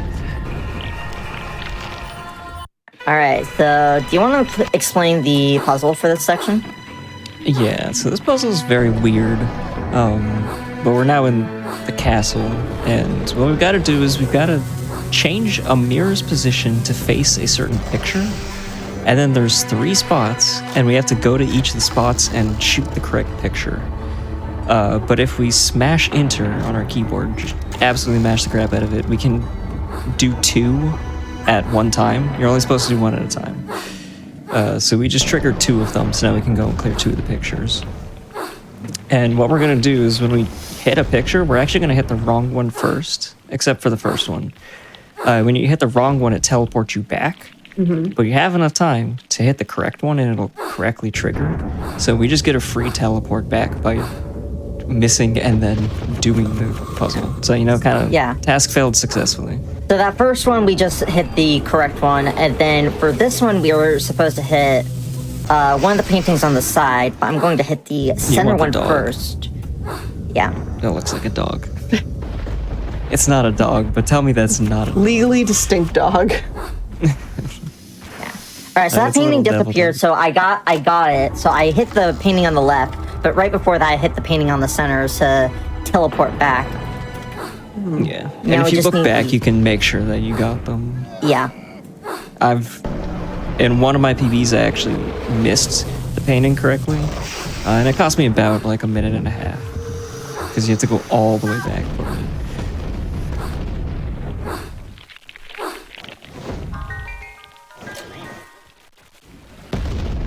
So we got one more that we have to do. And once again, we are going to do another fail warp. Task failed successfully. Take us back. Now that won't be on the final boss. Nice. That's when we hit the Hatter. Hit the center one to warp back, then hit the right one, and then this door will open. Yeah, then we get exploded. Yep. All right, we are but it on didn't do any to damage because we were locked. the final boss. There is a pretty difficult strat here to skip the second phase, but neither of us do it because it's very hard. It's one of the hardest tricks in the game. So we're just going to do a little bit of Jessa there and then jump forward, and then these missiles will hit the Queen of Hearts during the cutscene to do a little bit of extra damage. You can actually soft lock here. Too much damage, you soft lock. Yeah, if you do too much damage, you soft lock here. Only on a newer version of the game. If you play an older version. If you're on the original version, then it won't soft lock. That's unfortunate. Oh god. This is bad. Wait. So use a restart. Yeah. Also, fun fact: this game was actually released on certain versions of the sequel, kind of as a remastered game that you were able to play. That came with, like, I think the complete edition of Madness Returns or something like that. Yeah. You actually can't buy it now, but you can add the game back and. Yeah. The way that the super hard strat works is what you do is, so we're launching a Jessa right now just because it's the fastest way to do damage. And what you can do is you can hit the queen enough times and then launch missiles, and then as she's dying you drop off of a ledge and you will start hitting the second phase of the boss fight during a cutscene and it'll kill it. So during the cutscene you can kill the boss. It's very precise though. And so since we're using Jessa, we can't quick save. So this whole cutscene here, like the run would end about here-ish, but we don't do that, so we're gonna be doing the second phase of the boss.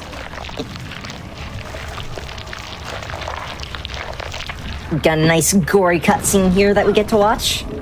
This part is where you can speed up the game. Oh, this whole section? Yeah.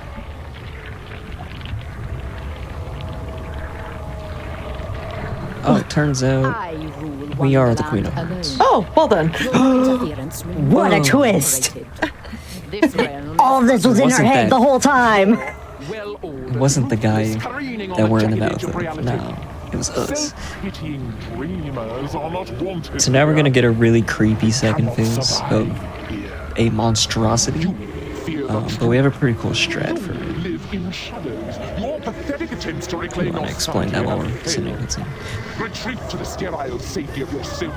Yeah, so we're just going to be using Jessa, and then there's actually a fifth weapon called the Blunderbuss that takes all of our mana but just shoots a giant missile out. So we're going to be doing some Jessa, some missile launches, and then we're going to be going to grab the Blunderbuss and use that for our final hit, hopefully.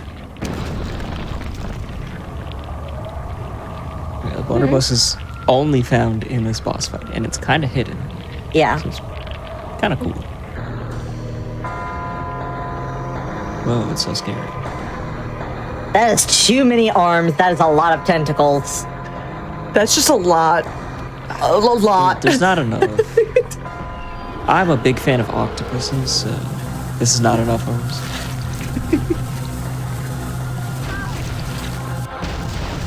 Oh, that is... Screaming, warping those rings.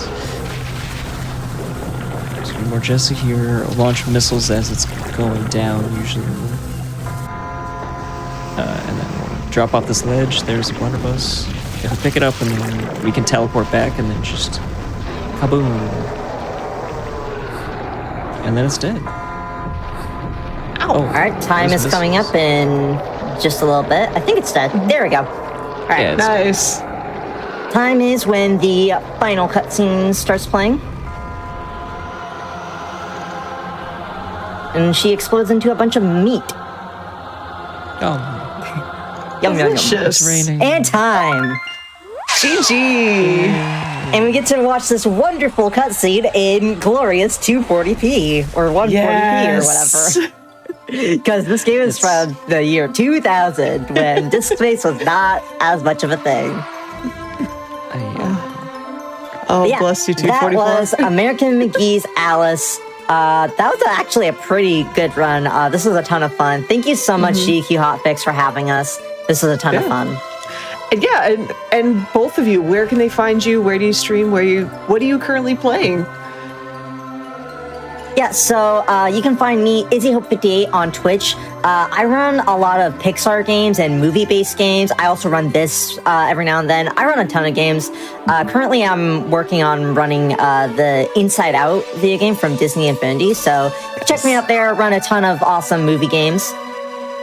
It's my favorite part of the cutscene, because Alice looks terrible. Yeah. No offense to the people from 2000, but it just doesn't happen. Anyways, I'm Bamford. You can find me on Twitch at Bamford. I've been speedrunning this game a lot lately. I did a bunch of other games too. And then I do some game development on Twitch also. So it's pretty fun. But yeah, again, everybody in chat, give GG's one more time for this amazing run of American McGee's Alice.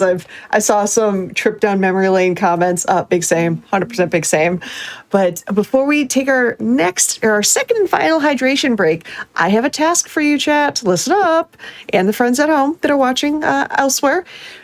Take this time to join the official GDQ Discord channel and add the hotfix role. By doing that, you could actually keep tabs on upcoming events. You could talk with staff and showrunners like myself and more. Do that. All you have to do right now is type !Discord in Twitch chat if you want some more info on that. But with that, again, we're going to take one more hydration break, and when we come back, we'll get some Hyperlight Drifter. Stay tuned.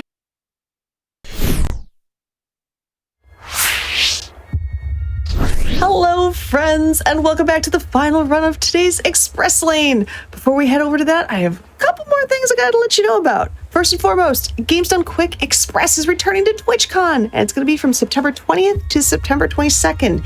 Use !GDQX in Twitch chat if you want some more info, and just let us know what you're hoping to see at that event. Also, if you've missed out on any of our shows or events, we gotcha. Make sure you check out the VODs over at youtube.com/gamesdonequick. But I'm not going to delay anymore. For our final run of the night, we have the amazing game Hyperlight Drifter with the super awesome 80% NMG Alt Drifter console category with the triply awesome super amazing and every other awesome category word thing I can think of with a variety pack. So variety pack, hello. Hello, yes.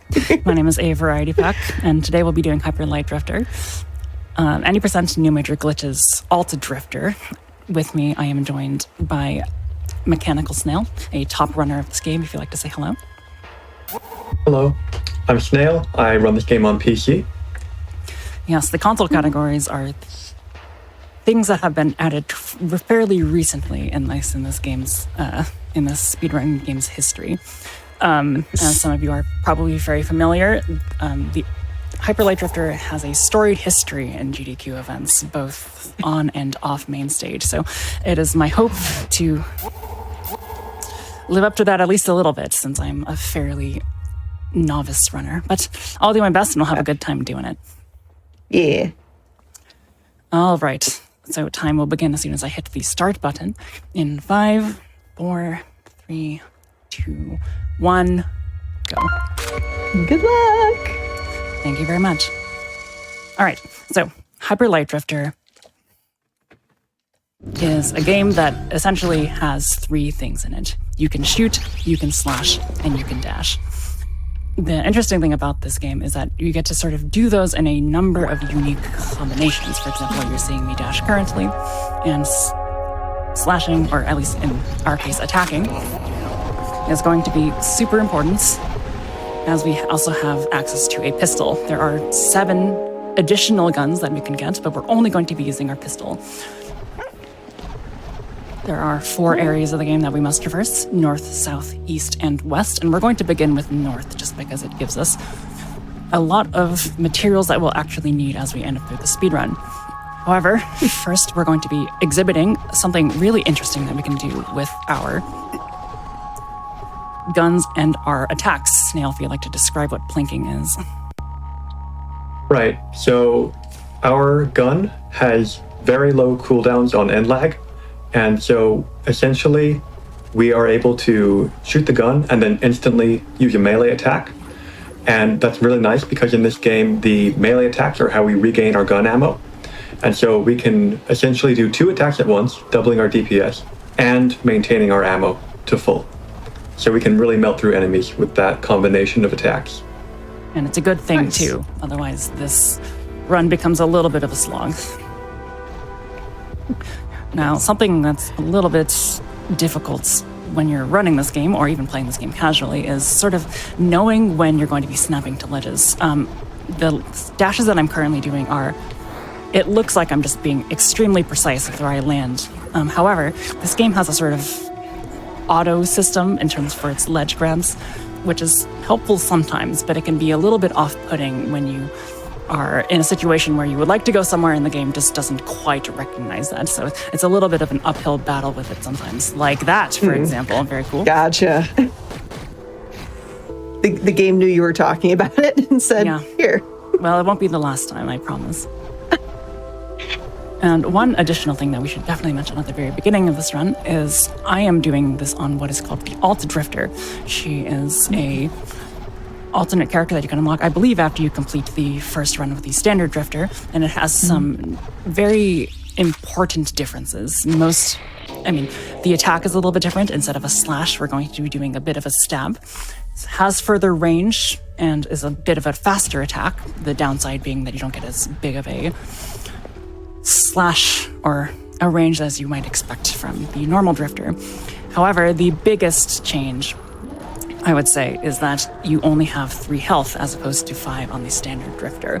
Now, if you're extremely proficient at this game, that's not really going to be too big of a deal. But, for example, these enemies that I'm sort of going to be taking out here, they can do 2 damage in 1 hit. So just any 2 of those is just instant death. It's pretty catastrophic. Thankfully, they're being fairly nice to me this time. And we've been picking up a couple shall we say, power-ups or collectibles on our way. We've been collecting some yellow gear bits that I'm just going to pick up another one of here.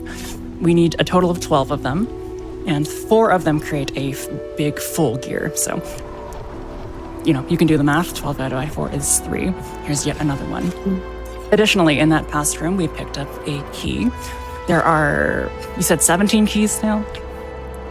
Only 16. 4 in each area. Those keys unlock a lot of doors, obviously. Yeah, that's going to happen. Anyway, we're only going to pick up one of those keys. Thankfully, we only have to pick up one of them. Otherwise, we would have to be doing a 99% run, which I've just been informed is a fairly difficult category. All right, so what I'm attempting to do here in this room, where I so rudely interrupted by these bird enemies, was take out all the enemies that are direct threats to me, pick up the gear bits, and try to dash away before they actually get to laser me. But they seem to be proficient laserers today, so. The downside is I can't just go right back to that arena. I have to get the gear bit again every time because it resets the room and not just the fight. Oh, gotcha. It is absolutely worth doing this still. So even if I keep dying, it's definitely worth the time because there we go. Nice.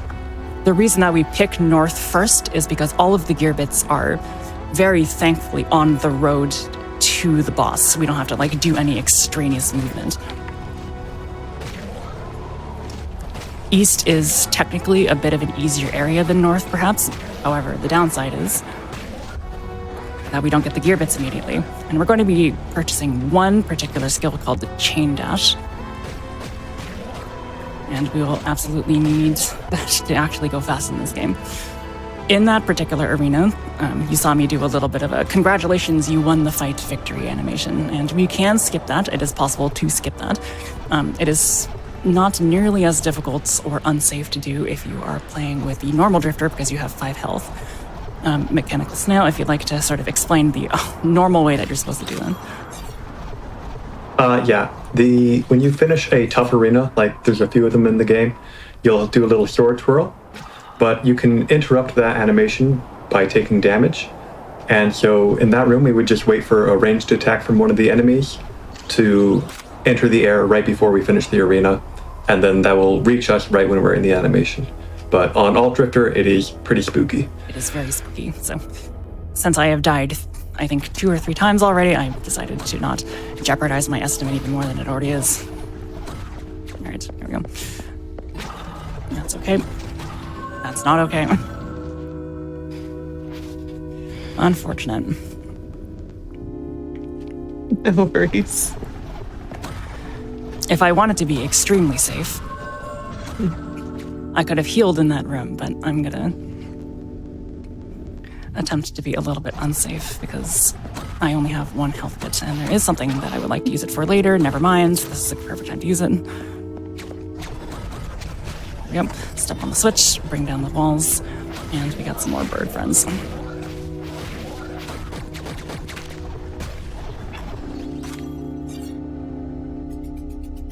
Something interesting we're going to be doing in this particular room, teleport over to this gear, and as we pick up this module here, we're going to be teleporting at the same time. Basically, you can overwrite the animation of the module collection and also access the map at the same time. So you save a couple seconds by doing that. Not too much, but we'll take what we can get as speedrunners, especially since I've died 5 times already. We'll absolutely take what we can get.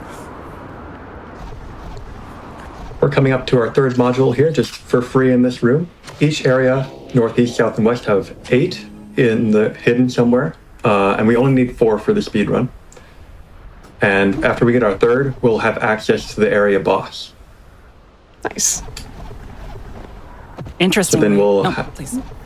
Yeah, we'll get our 4 power modules, and we'll raise a big tower after defeating the boss in order to access the final boss of the game. Now, interestingly, the game sort of gives you 3 of them for free, but you actually need to collect 4 of them in each area to face the final boss of the game. So the game does encourage you to explore a little bit. You cannot complete the game without doing at least a little bit of exploration. this is a very obnoxious room. There we go. Sometimes you can get stuck on ledges a little bit too easily, and the missiles will sort of track you to where you don't want them to be. Obnoxious, that was clean. That was very nice. It feels like RNG, but you know, the best speedrun tricks do. All right, this is going to be our very nice arena. Fourth and final module of the area, and we're going to make sure we do something very, very important. Not necessarily because it would jeopardize our speedrun time more than it already has, but because I would like to preserve the audience's ears. What happens is when you collect 4 modules in any given area, the game will play a little bit of a cutscene where the final boss sort of comes out and accosts you for a little bit. So what you can do to avoid that typically is to warp away. We can't warp away in this area quite yet, so what we want to do is want to make sure that we leave the game as soon as the module gets activated, and then come back to the game. Snail, would you like to describe the consequences of not doing that in time?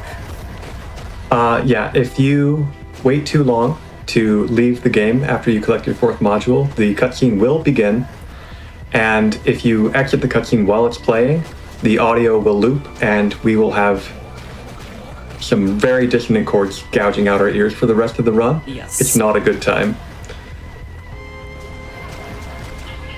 Alright. Pretty good north boss. Now we've only picked up 9 of these gear bits so far, but thankfully each boss gives us 3 additional ones, so that will finish off our collection of 12. We will be picking no more of these up unless I do so accidentally. We're also going to be picking up this railgun here, I believe it's what it's called. It's effectively just a giant laser. We'll be using it a couple times in the next area called East, but after East we're basically going to be done with it since we have access to a much better gun in the shotgun. Much like the modules that we did before, we'll be activating this tower and also teleporting at the same time, effectively giving us a little bit of time save that we might not always have. So that's 1/4 of the game done. Next, we're going to be going to East, but not before cashing in those 12 gear bits that we have collected during our time. We're going to be collecting the very important item called Chain Dash. I think Snail knows about the intricacies of it a little bit better than I do, so I'll let him explain. Okay, Chain Dash is, as you can see, a very fast method of traversal. Effectively, if we hit the proper timing, we are able to chain our dashes together as long as we would like. In the top left corner, you can see above our health bar, we now have stamina in this gray bar that depletes whenever we chain together multiple dashes. So the first one is free, but after that, it will cost stamina for each. Mostly we'll be doing sets of 2 dashes chained together to be very stamina efficient, as well as to be very safe, because when we do 3 or more dashes together in a chain, they can bonk on objects and get you knocked down if you hit a wall. And if we do more than 3, that's 4 or more, we will slide out at the end of the chain, and sliding out is very slow. Interestingly, if I remember correctly, it's technically optimal to do 3 dashes at a time, but you run the risk then of bonking everywhere, which is a mistake that I made when I was first learning this game. So we are going to opt for sets of 2 because I don't believe it actually loses that much time to doing sets of 3. Now, is there anything else that uses a stamina bar in addition to chain dashing, or is that kind of the primary use of it? Go ahead. The other special abilities, like you can buy more upgrades like a Great Slash or like a Bullet Parry. All these other special effects are able to consume stamina to use them. Gotcha. We're just super epic gamers, so we don't necessarily need them. So this teleporter here is not necessary that we get it, but it does restore your health, and now it's at 1. So we have a couple fights coming up, so I thought it might be a good idea.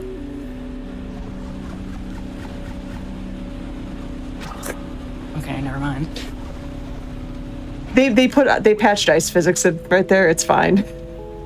Yeah, that's that slide that we were talking about. Believe it or not, there are actually ways that you can utilize it to your advantage, but we're not going to be able to do that until we get to west and south. So keep an eye out for that. Well, thank you. All right, so we're going to be introduced to a new enemy here. Very obnoxious. I always forget the name of them because it doesn't really seem to fit the actual. We call them melties. I'm not sure if that's a community name or from the files, but they are scary because they have a lot of health and they have iframes when they charge at you. Yes. And they also deal 2 damage, which, you know, as someone with 3 health is not something you want to hear. We were also introduced to those sort of explodey enemies, the ones that sort of crawl around and will explode after you hit them after a little bit of time. I use them in a very interesting way in that fight. Normally, obviously, you just want to avoid things like that. However, if you sort of slash or attack the carcasses of the exploding enemies, you can interrupt the animation for the charging green guys. So you can, Snail, if you want to sort of explain what's going on in this fight too. Yeah, in this fight, we're going to be trying to spawn some enemies as soon as we can. And we're going to be using these little exploding guys, hopefully to deal damage to the larger guys. Because the explosion will deal 4 damage. We didn't get it that time, but we got a pretty good arena. Yes, much like the earlier fight that I was talking about, if I send the carcass of the exploding enemy towards that charging enemy, then it will make it so I don't have to wait for him to spawn like I did just then. Are you serious? Okay. Oh no.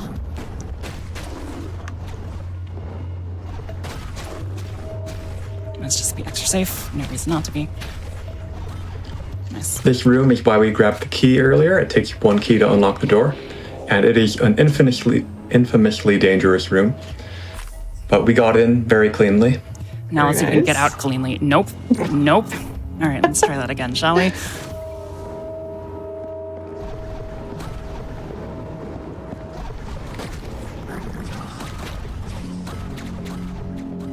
Yeah. Enemies, until they die, have collision, which is really obnoxious when you're trying to get back onto that ledge going backwards, because they can just block your path onto the ledge, so you'll just sort of fall into the water and take a little bit of damage, which is really bad because then when you get onto the ledge, then they might explode and you might get hit by errant gunfire. It's just a whole mess.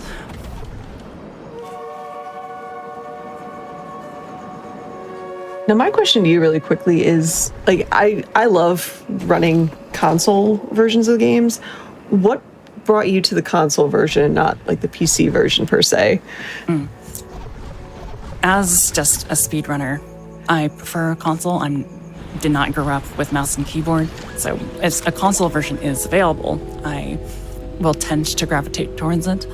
There are a couple exceptions, but thankfully Hyper Light Drifter does have a console version, and thankfully the moderators were kind enough to make a separate category for the console runners, because the load times in this are, shall we say, pretty egregious. There's a sorry, please. You can't see the big derpy smile on my face because you are speaking the song of the console people. I love it. I am. I'm the same way. I didn't grow up with mouse and keyboard. If there's a console version, that's what I'll gravitate towards. So big hearts right there.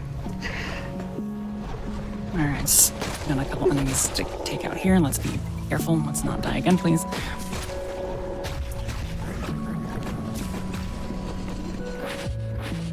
We'll be coming back to that arena in just a little bit here. Snail, do you want to explain why dashing downstairs is such a hassle? Stairs are possibly the strangest thing in this entire game. I think they are treated like normal horizontal platforms, but they adjust your direction that you're traveling. Like, they add a vector of the stairs direction, so if you're going downstairs, it'll push you further down than you're actually aiming. So they're actually very easy to bonk on. And They also have some like invisible platforms around them. They're just overall very strange.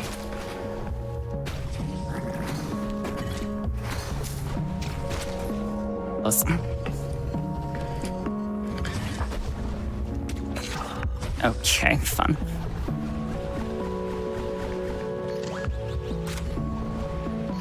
We'll get the health kit as we open the door, just so that we can make use of the time in the most efficient manner possible. And then we have a very cool boss.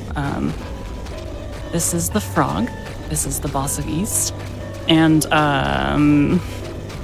it's a good fight. I believe the way that it works is that the game is coded in such a way where if you are in proximity to the boss, he's sort of primed to do a bit of a slam. But I suppose they didn't necessarily account for being behind him and also close to him. So as we do our plinking combos, he will continuously do the fist slam, which is really, really good for us because free damage. Free damage, yeah. And also, if I remember correctly, his other attacks aren't pushovers either. I think they can be quite difficult to dodge, especially the range throwing explosion attack. Now, you might have noticed that we only got 3 modules that time, but thankfully the last module is after the final boss, so we will end up with 4 in East, as is required by the category.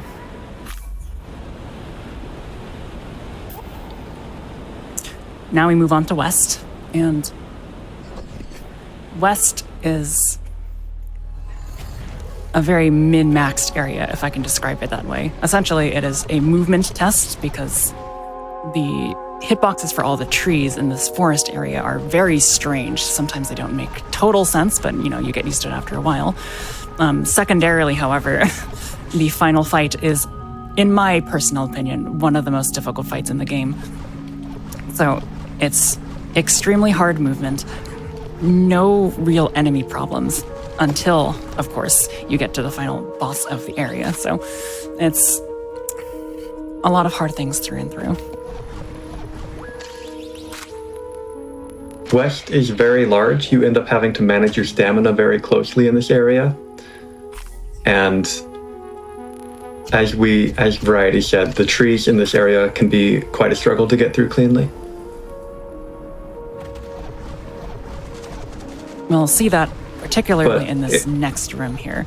I have to be very cognizant of where the canopy, because, in my mind, if I'm looking at, what I'm seeing at face value, then in my brain, I'm like, okay, the canopy of the tree is higher than my height, so there's no reason that it should interfere with my movement, but such is not the case, unfortunately. Now, you remember those dogs from before. They're relentless, so I'm going to actually be a little bit safe and take care of them, because they don't stun in the same way as other enemies, so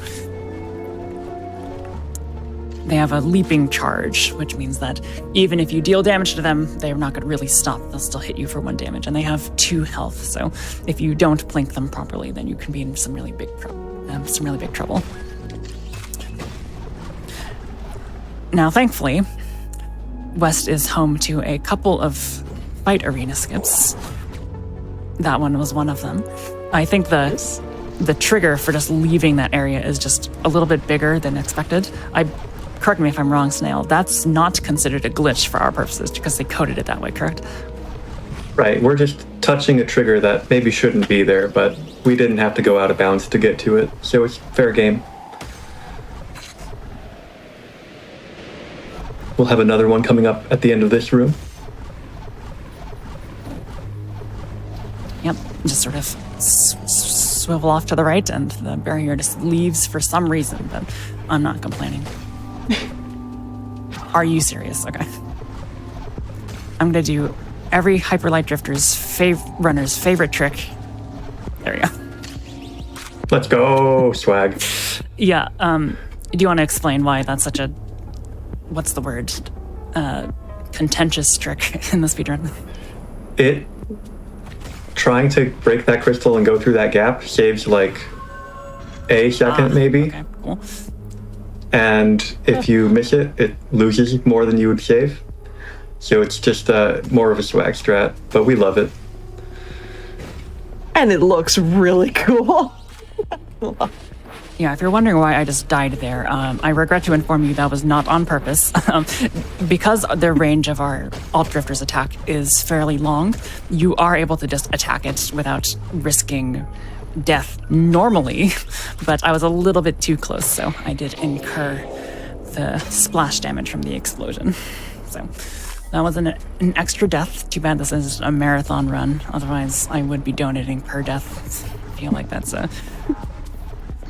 I feel like I'm sort of at that point where such a thing would be financially beneficial to a cause of some sort.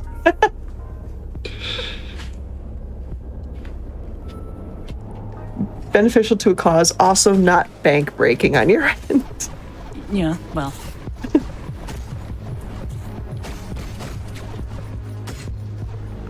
I guess we won't know that till it's over. Right. That was a really clean room, though. Yeah, we'll be going back through that room. We just needed to collect this extra hidden module. And you'll remember me saying there's 3 modules that the game typically likes to just put right in front of you just for keeps, but the game does want you to explore for one of them.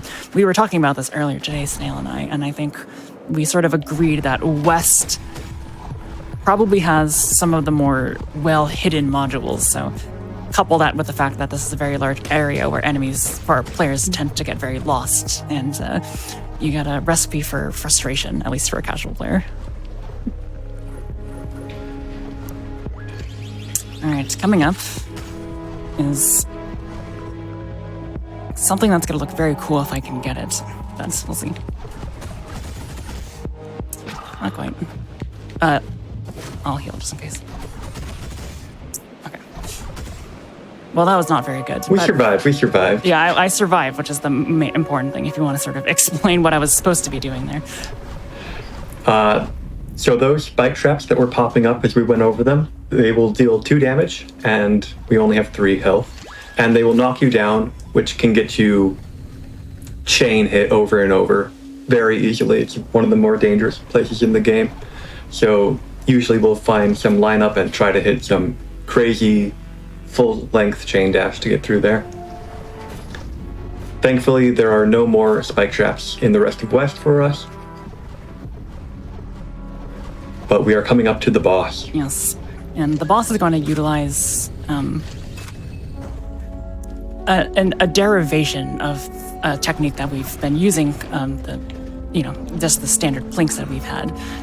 If you want to sort of describe the difference in what's going on this time. Right, so earlier we were using our pistol and then we were slashing immediately after to basically double our damage. The shotgun also can be used like this. It has no end lag, but it deals 5 damage if you hit it at point blank range. So doing 6 damage per blink is just kind of absurd. The problem is we have like a cooldown where we reload the shotgun. We can circumvent this by swapping to a secondary gun and then swapping back to cancel that reload timer and be able to plink very quickly with the shotgun, although it is more input intensive. There you go. Why couldn't I just have done that the first time? Yeah, that boss seemed to behave a lot better the second time around. I would say that's definitely the scariest boss in the game. Yeah, agreed. Actually, a Deathless runner in chat just mentioned that boss killed them more times in their Deathless runs than anything else. That sounds about right, honestly. I promise I'm typically better at this game. Yeah, and when you have 3 health, anything can happen. So I'll probably finish this run somewhat underestimate, but I set the estimate in such a way where I anticipated a bunch of deaths because 3 health is not very much under anyone's sort of definitions. So, and you have plenty of support in chat, and they've got your back. Appreciated. Thank you very much. All right, those are the 4 modules in West. Again, we got the final one after the boss. In that case, we actually did that because I believe that room that I just visited only opens after you have completed the West boss. So thankfully, it is just a nice combination of being fairly convenient to get and also next to a teleporter. Now, you'll remember Snail saying that if you do at least 4 slides, you can you end up doing this slide. And I said that you can make use of that slide, and I'm gonna see if I can do it here. Yeah, there we go. So, I don't know if that has an official name, Snail. I just call it surfing. I don't know if you have any other. I like surfing. So essentially, you can begin to activate any switch in this game just by being on it for any length of time, even if you dash past it. So what I just did there is I made use of the fact that I would be sliding past it and also activating it at the same time, saving me a little bit of time from having to just, sit there and wait. This is an extremely obnoxious room with a lot of these little spider enemies. There is indeed a fast way to do this room. I'm not going to be doing it because it is just that scary of a room.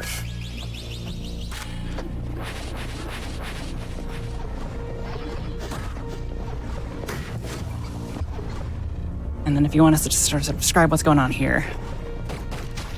This is a arena where we are on a bit of a tight schedule to kill all the enemies before a second wave of slimes will spawn in. If we can clear the room fast enough, before those slimes arrive, the game will realize, oh, the arena's empty, we must be done, and it'll raise up a bridge for us to leave.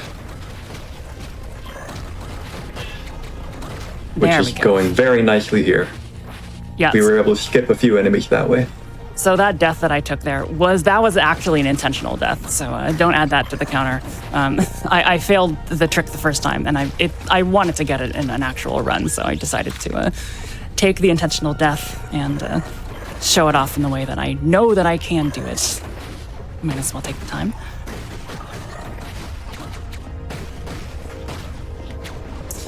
Now coming up is shotgun plank the fight. Maybe you should take the explanation for this. This is our first module, except actually it's a mimic. He is going to sit here in the center of the room and spawn a bunch of enemies to do some bullet hell with, but he spends quite a long time before he starts moving. So if we're quick, we may be able to burst him down and ignore the fight. We just missed it there, so he's a bit harder on the second attempt because he doesn't sit still for quite as long, but we still have enough time to make light work. Oh my gosh, okay. Yeah, so that fight is trivial, I would say, when you're playing the standard Drifter. With Alt Drifter, ironically, it's one of the only fights that becomes noticeably more difficult, because not only because you have 3 health, obviously that's going to be an exacerbator of difficulty, but also because your attack sort of sends you backwards a little bit. There's a little bit of recoil, so you want to make sure that you're up close and personal with that boss nearly at all times, because you need to get that ammo regain from attacking an enemy. If you're a little bit too far away, what can happen is that your shotgun, unfortunately, will not do all of the damage that it's meant to. So you need to also be pushing up towards the boss a little bit more than you might need to do on a standard mode gameplay of this run of this game. What is going on? Okay. It's also one of the only times in the game where Alt Drifter's jab attack is actually worse than Drifter's slash attack, because you're less likely to hit all of the little adds with a jab. Whereas for pretty much the rest of the game, having the extra range is really nice.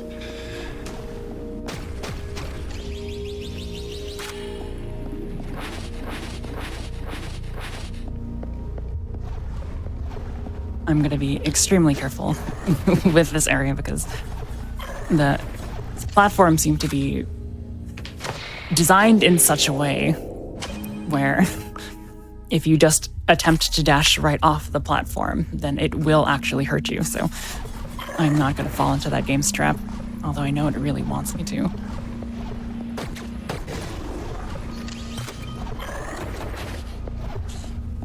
coming up is a room that is different on console than PC. I don't know why, but they removed a shortcut that was hidden in this room on the PC version. And so we have to actually do it the intended way. Gross. Every speedrunner's worst nightmare. Yeah, that was a lot of lasers that we just had to dodge. I was quiet for apologies for falling silent there. That's a lot of dodging that I had to do there. That will kill me. Will that mean, where will that respawn me? I believe you should be close. Not very. I think this means I'm gonna have to do this again. Yep. Yeah, the lasers are still up this time.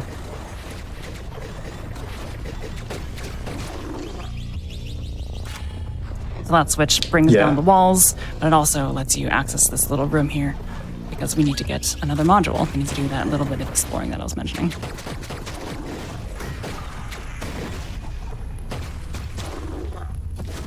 Okay, you followed me in here, so I'll get you what you deserve. That is going to be our third module. Much like the other areas that we've been doing thus far, north aside, we will be getting our fourth module. I'm actually going to get that after the end of the boss fight. Okay, you followed me in here.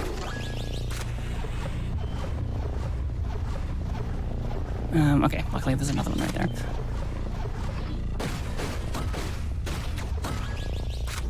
Okay, coming up is everyone's favorite room in this game. It's just, there's a lot of enemies, and much like the trees in West, I don't really quite understand the way that these big enemies here work. Like, they're programmed to do a slash when they're near you, but the slash seems to, work on a different plane of existence than the rest of you, so it can be just a little bit obnoxious. But here we have the fight against the archer. So you want to sort of describe the optimal way to do it, because I'm not going to be doing it the optimal way. Archer is very good at running away. After she runs away and shoots at you 3 times and then one more time, she will go to the center of the arena and shoot down some mines to lay as a little environmental trap. And that's when we get to DPS her very heavily. And if we're lucky, we'll be able to DPS her at least somewhat while she's running all over the place. She's maybe the second hardest boss in the run behind West Boss. At least to do fast. Yes, to do fast, because the ideal strat is to be up close and personal with her at all times, but that can prove fatal on numerous occasions. There we go. Something that you can do that I did end up getting to show off was if you run into the mines, they will explode, but they're an environmental hazard. They're not just intended for you. So what that means is that you can also damage the enemy with it. So I got to do a little bit of extra damage on the archer, and then I got to finish it off with a couple more shotgun blinks.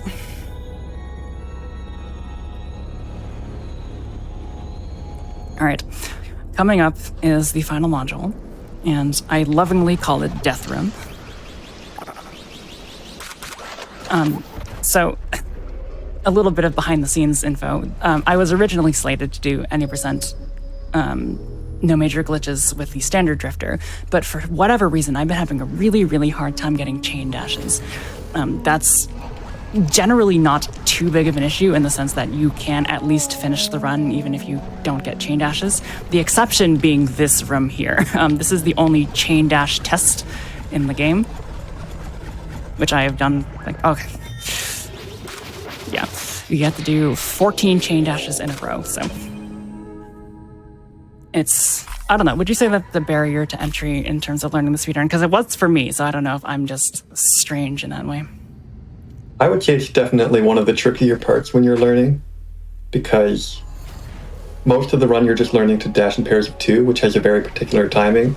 But when you're doing a full chain dash, the tiding gets tighter together, so you have to speed up your chain dashes, and it's a very long chain.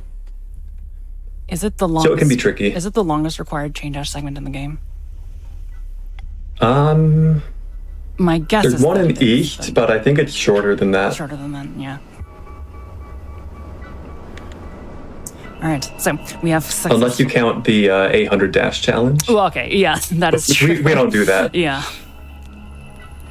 So we have successfully collected all 16 modules from the 4 areas, and we are on our way to the final boss already. Starting off with a little bit of very cinematic stairs, which, as we discussed before, stairs can be a little bit obnoxious, so thankfully we didn't bonk on any of those stairs. And as much as I would like to tell you that the final boss of this game is particularly riveting, we're basically going to be doing the same thing that we have been for the other boss fights, and simply doing shotgun plinks whenever possible. There's a couple nuances, though. First of all, we have a long cutscene here before he spawns. He'll do a slam with his fist, and I like to count at 4 beats at around 108 beats per minute for me to know when to actually start damaging him, because he's invulnerable for a little bit. So now if you want to sort of explain the module portion as well. Right, so this boss will phase transition at 1/3 of his health and at 2/3 of his health, and then he'll go hide away and he'll spawn these little eyes or modules. Whichever ones survive after you've attacked them will explode when he returns. So we want to destroy as many of them as we can to reduce the explosions and also to regain our ammo. And then, because we can do so much DPS, we can basically just script the fight, and he's no problem.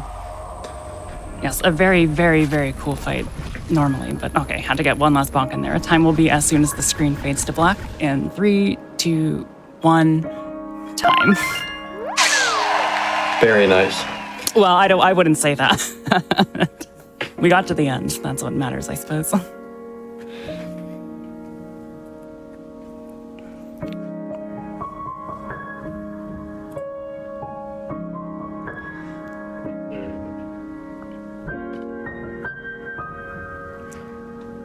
All right, so yeah, that was Hyperlight Drifter, 90% no major glitches, done with the Alt Drifter. A very, very fun and flashy run when done properly. This was not particularly done properly, but hopefully I got to showcase sort of why it's such a fun run. It's very speedy when done properly. Lots of really cool combat. It's very, very aesthetic. The visuals and the music are gorgeous. So even if you haven't played this game casually, I would highly recommend it. Thanks, Snail, for being on. I know it's fairly late for you. Glad to be here. Anything else you need from us?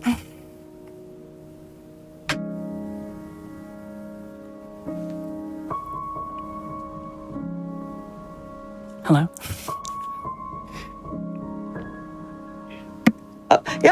Snail, where can they find you? I am mechanical_snail on Twitch. I think it's just mechanical snail no underscore on YouTube. And I will upload occasionally. And the one thing I wanted to say, just because I might have been looking at certain speedrun.com profiles, I want to actually give a quick shout out to a variety pack, because I've noticed in the past 8 days, I see literally 3 world records claimed on that profile. Yes, well, in regards to the Alt Drifter run that I just did, I technically have world record in it, but there are only 2 runs on the board. So if you would like to compete with me, please do so. We need to populate that board more. And I saw one of them was for a game you might be playing in an upcoming Flame Fatales run. Yes, indeed. So, yes, definitely. Everybody, go on. On the 21st of August, I'll be performing Bayonetta 3, and he presents New Game Plus for Flame Fatales. I've been practicing hard for that, so hopefully that should go better than this run at least. Oh, it went absolutely fine, and again, there was so much love in chat for your run, and it was so much fun to watch. It's such a beautiful game, and you did amazingly, so hush you. Thank you so much. But yeah, for everybody else, again, GG's one more time to a variety pack to Snail for some fantastic commentary. But in terms of this show, that's it. We're done for the day. But don't worry. Don't panic. Okay, panic, but don't. If you missed either any of the runs from today's Express Lane, or if you missed out on As Seen on TV before this, we got you. Stay tuned. We're going to be showing a replay of both the shows. And then tomorrow at 7 p.m. Eastern, we're going to have both Challenger Approaching and Speedruns from the Crypt. So until next time, we'll see you in the Express Lane.